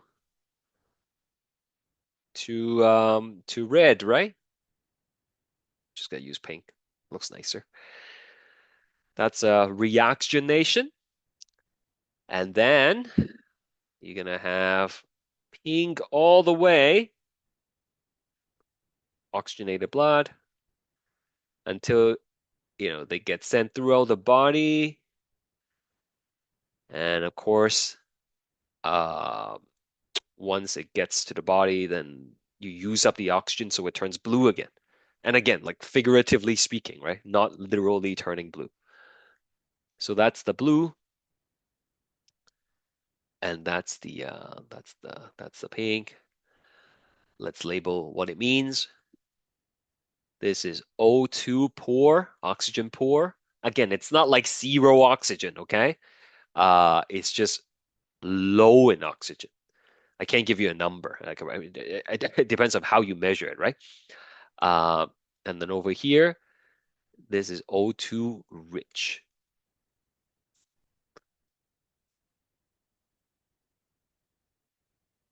So that is everything we've learned so far for the past, oh my God, it's already 2 hours. Can you believe it?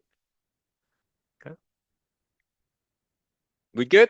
Any questions before I, throw more new stuff at you?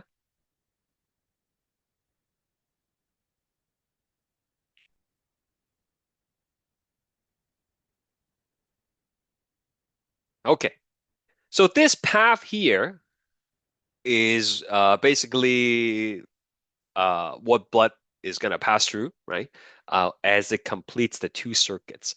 It's very important to remember this is a one-way street, right? We have to keep the blood going in a single direction.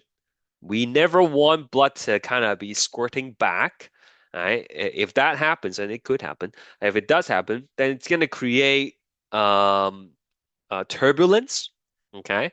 And it's gonna cause blood to start mixing, and it's gonna basically interfere with circulation.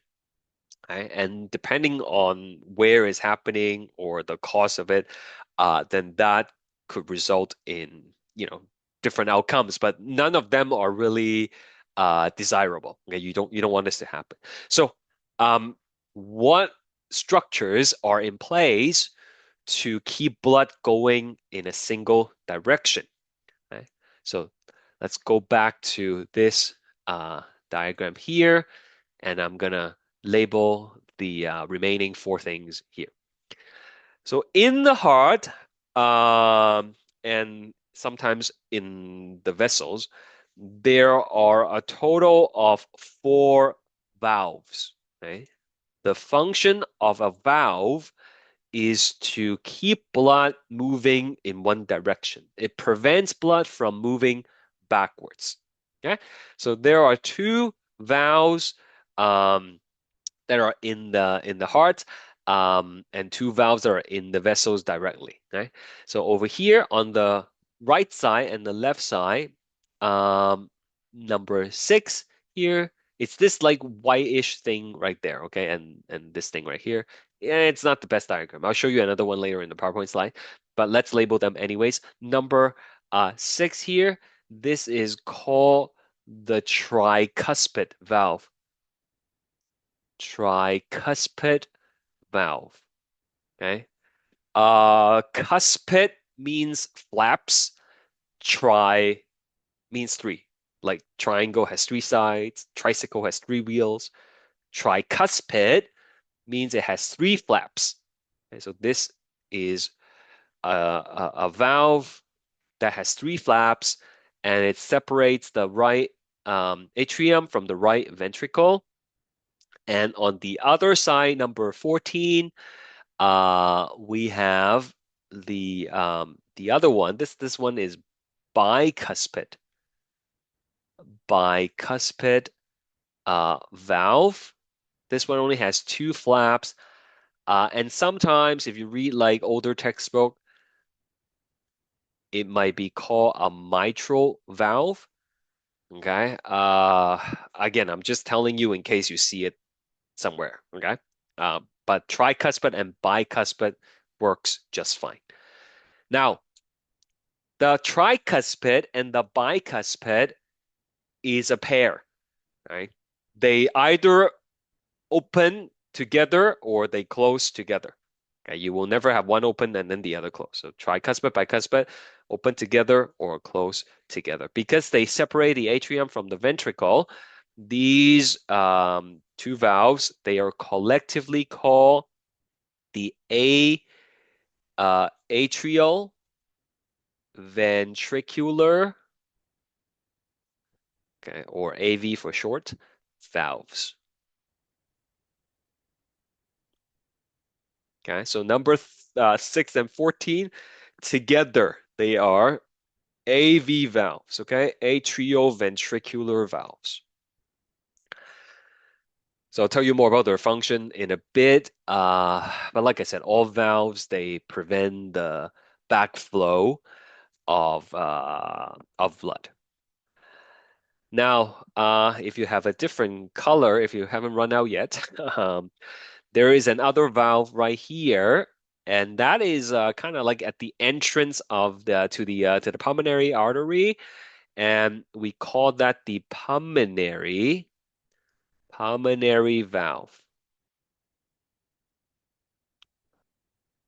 And similarly, at the entrance of the aorta, which is what number 13 is pointing at, it's a little bit hard to see, but if you trace the line, it's going to be like around right here.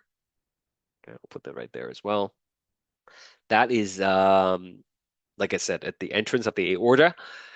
So it's called the aortic valve.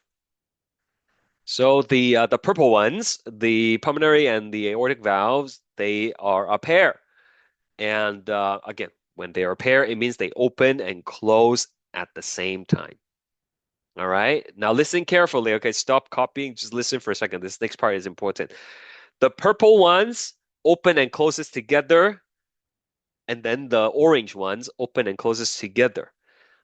But the purple and the orange are opposite to each other, meaning when the pulmonary and aortic valves are open, then the tricuspid and the bicuspid will be closed, and then vice versa. So if they're the same color, so to speak, okay? If they're the same color, then they would be doing the same thing, but opposite to the other color. Okay? I will explain more later in the PowerPoint. The purple ones have another name, like in their category in the group, they have a name. They are called semi-lunar valves. Okay, whoever discovered them thought they looked like half moons, okay? And so they are called semi-lunar valves.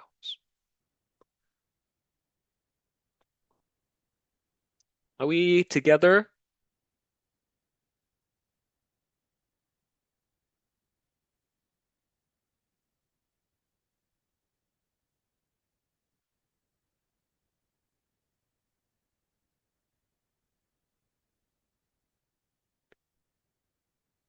Okay.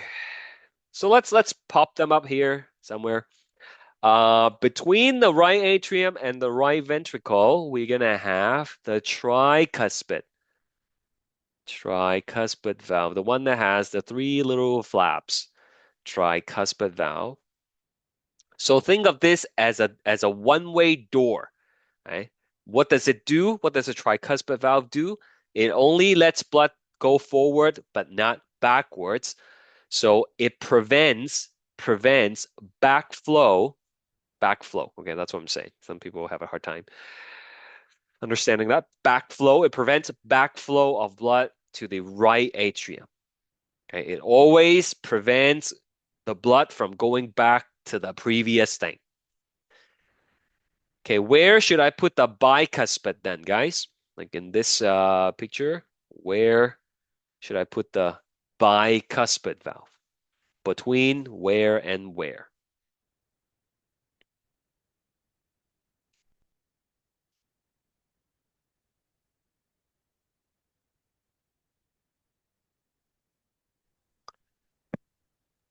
Yeah, between atria. Sorry. No, go ahead. Yeah, Aria, go ahead.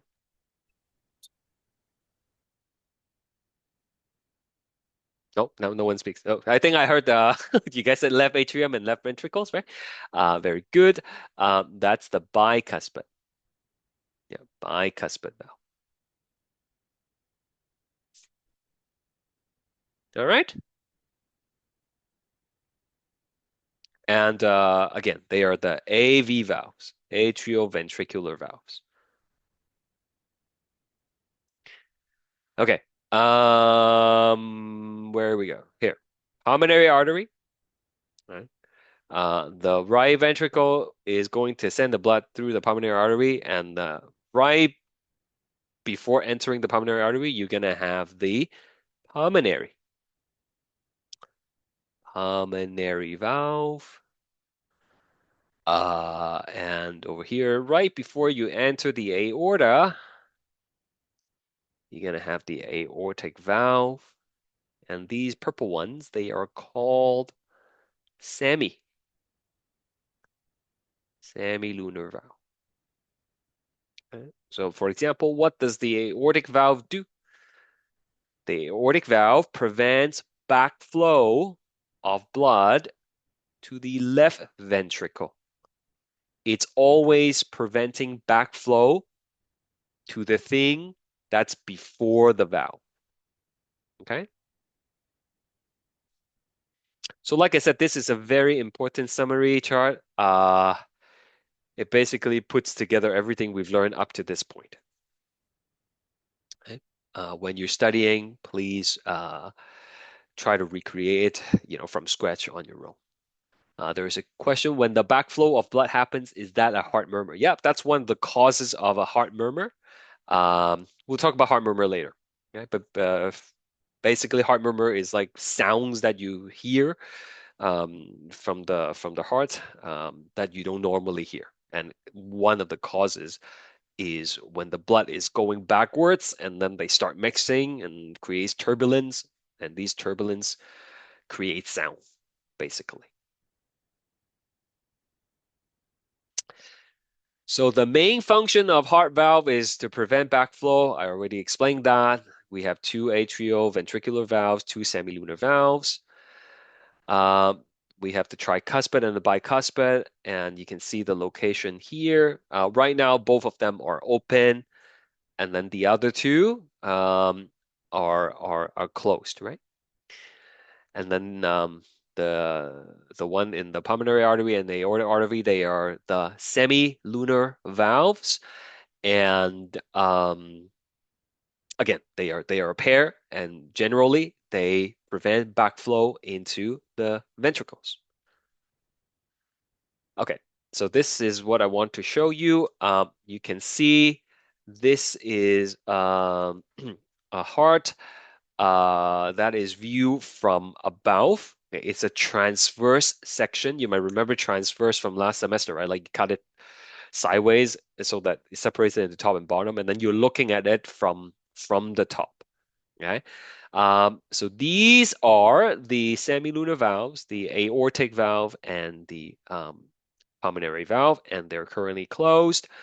And we have the aortic, the left and right AV valves are open. So it's really hard for me to uh, show you this virtually, but I will try. Okay, so just try to look at my gesture and understand what's going on.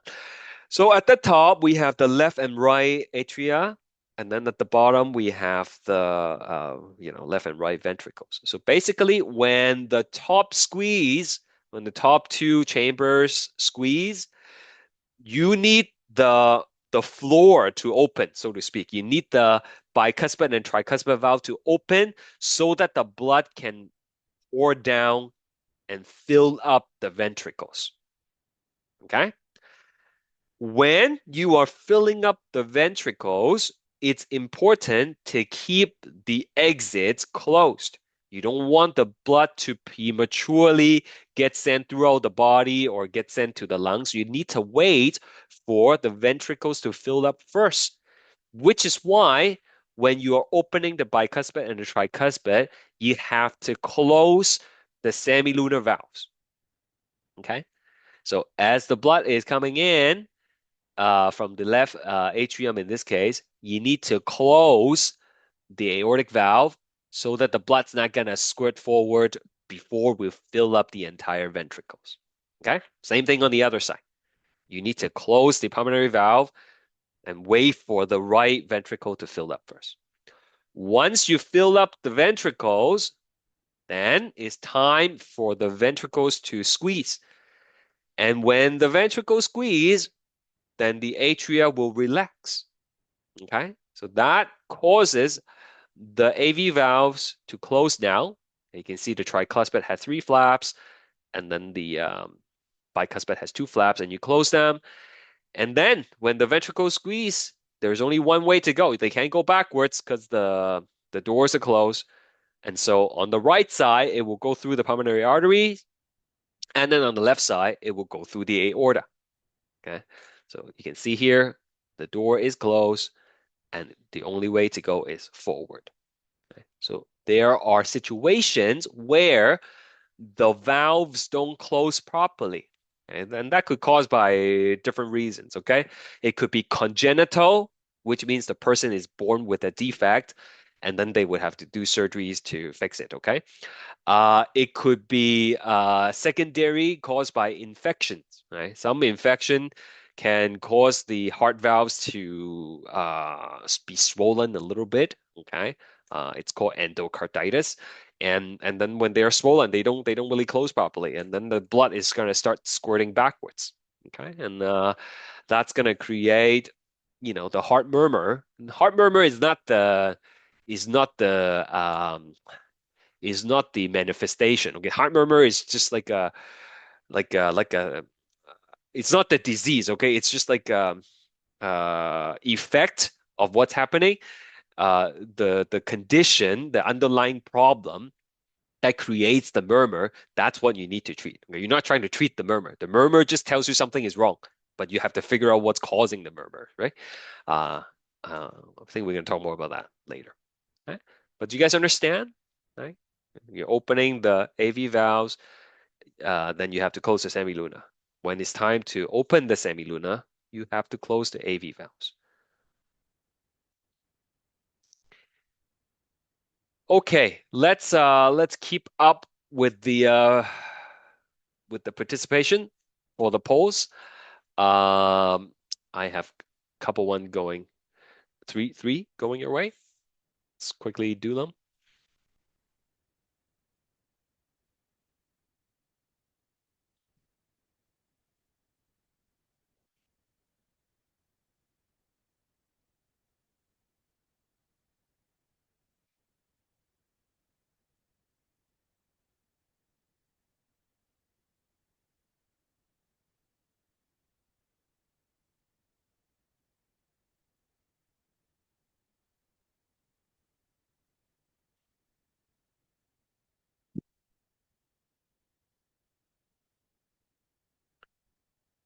Okay. Which of the following blood vessels supply blood to the right atrium? All you have to do is look at this sheet And we can see right atrium is right here. So supplying the blood to the right atrium would be the superior and inferior vena cava. The answer is A. Okay. Please write down the answers to these concept chart questions. Okay. Some of them might show up on your actual quiz. Another one.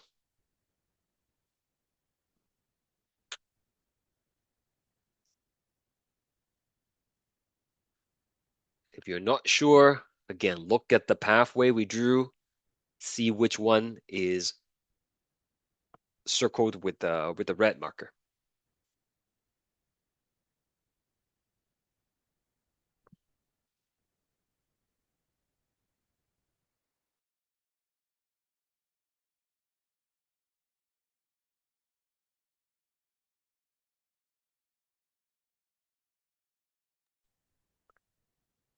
Okay, very well. The correct answer is pulmonary vein. Pulmonary vein. And once again, look at the diagram here, and you can see pulmonary vein is the only one that's circled with pink, which means is oxygen rich. Everything that's blue would be oxygen poor. Where am I? Okay, one more.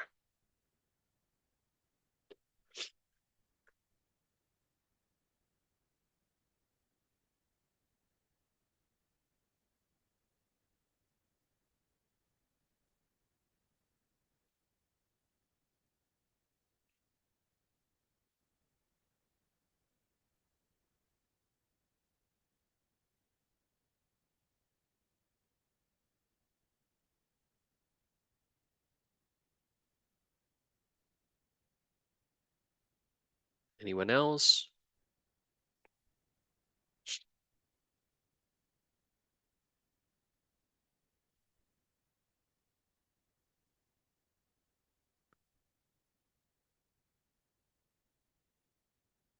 Okay, very well.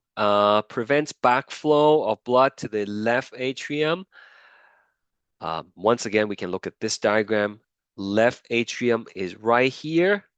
So you can see the valve that's preventing blood from going back into it would be the bicuspid valve. All right. So like I told you, this diagram is very important. It basically summarizes all the important concepts related to blood flow and oxygenation that we've learned so far. So please take a moment and try to recreate it in a way that makes sense to you. Okay? You can watch the recording again later on to listen to it again, basically. All right. Let's do a few more slides and then I'll end at 11. So heart sounds, right? I'm sure you've had this experience where the doctor put on the stethoscope and then try to listen to your heart. They can also listen to your breathing, but they can listen to your heart. And there should be two main sound that they are able to pick up with their stethoscope in a normal person. Uh, it's called S1 and S2, right? Commonly known as the lub and the dub. These sounds are actually caused by the closing of the valves. Right? So I told you in a cycle, the atria contract and then the ventricles contract. So when they finish contracting, then the valve closes. And the closing of the AV valves will create the first sound, whereas the closing of the semilunar valves will create the second sound.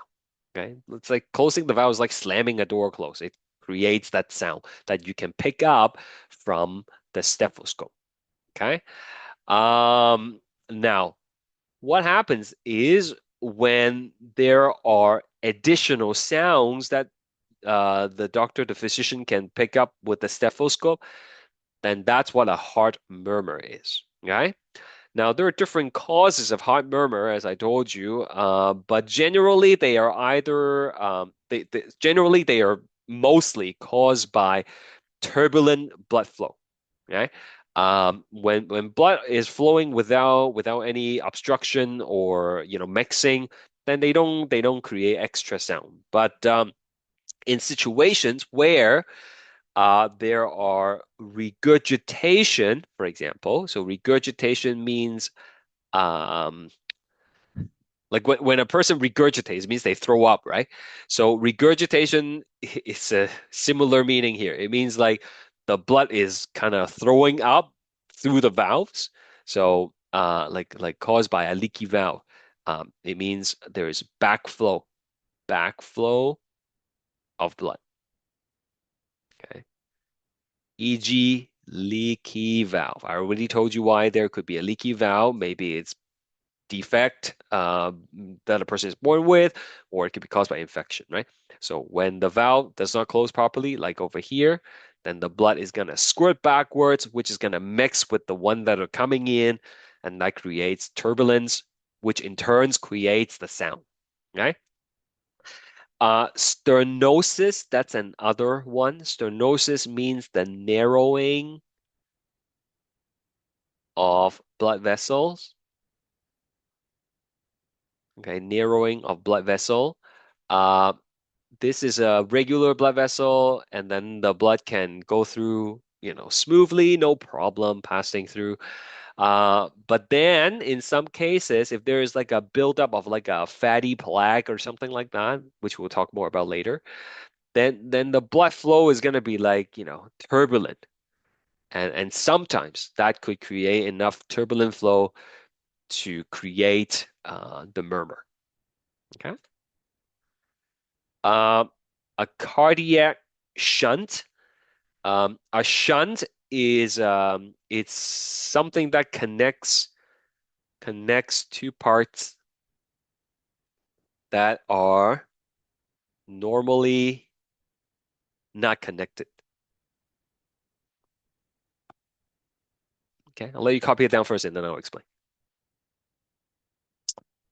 A shunt of any kind, okay? A shunt is a connection between two parts that are normally not connected.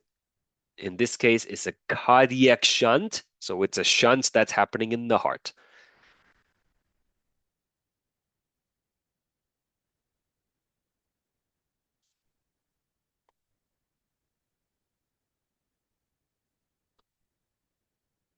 So, I'm not going to test you on this next thing. I'm just show like how I like to show you stuff for relevance, right? So this is an example um, that I'm just showing you. Right? You don't have to memorize these things.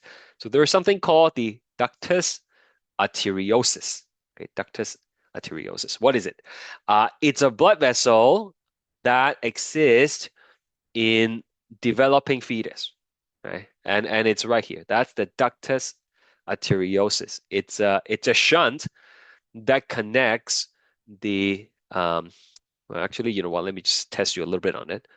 What is this thing right here? Actually, you know what? I think you know. This is the aorta. Okay. How about this one down here? Which one is this?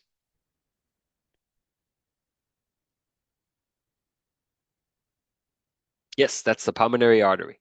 Okay. Just gonna put here pulmonary artery. Now, the pulmonary artery takes the blood to the lungs and the aorta takes the blood to the body. But in the baby, there is this shunt, this ductus arteriosus, that allows the blood to bypass the lung and then just skip directly to the aorta. Now, why would that happen in the baby? This is a normal situation, by the way. Okay, like all baby has this when they are growing in the mother. Why would you want to bypass the blood and just go right to the aorta? Any guess?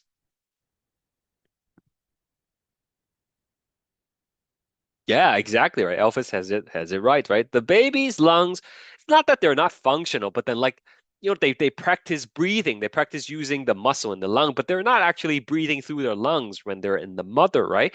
The baby gets their oxygen through the mother from the placenta, right, and the umbilical cord, right? So actually, there's no point sending the blood to the lungs. You're not reoxygenating the baby's blood at the baby's lungs, right? So that's what this shunt is. However, now this is the important however. Once the baby is born, you can understand why we need to not cut, but like we need to sever, we need to like disconnect this shunt. Okay.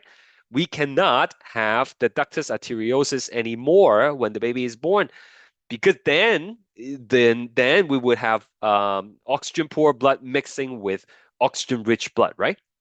So in normal healthy babies, when they're born, this thing will automatically shut off, momentarily after the baby has been delivered, right?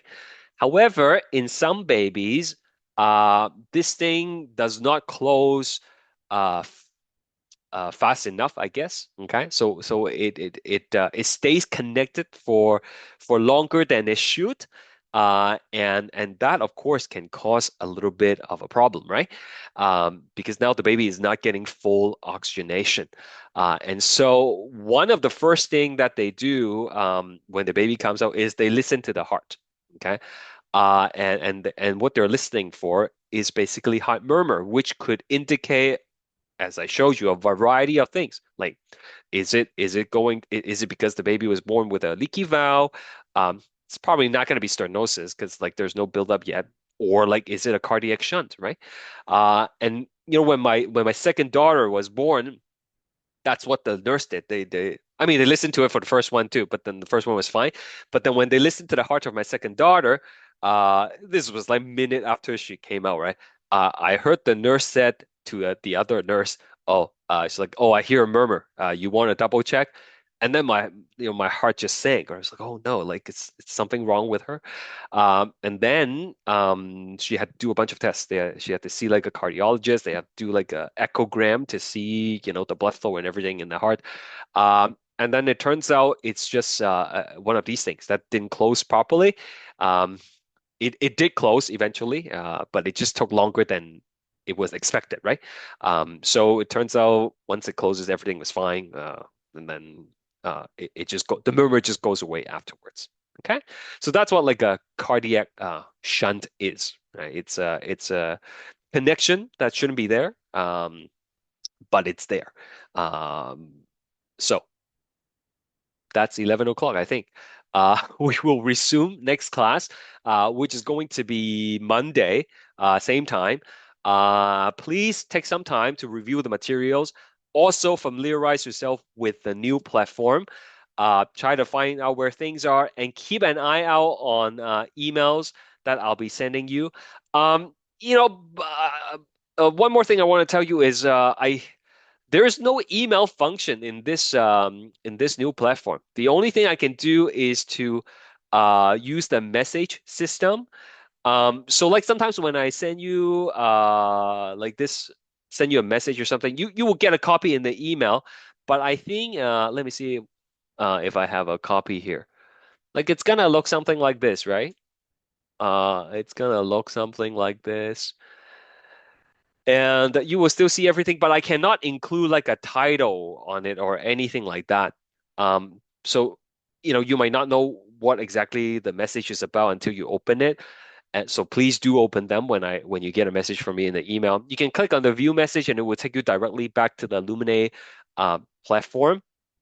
But my point is this, okay? If it's something important, something urgent, like you're gonna miss a test or something like that, or like there's some kind of error or whatever when you're doing a test, then email me at the vwong@centennialcollege.ca email. Okay, don't use the message function. Okay, just use the email directly. It's probably safer that way. Okay, that's it. Thank you guys. Enjoy the rest of your day, and I'll see you next Monday. Bye for now.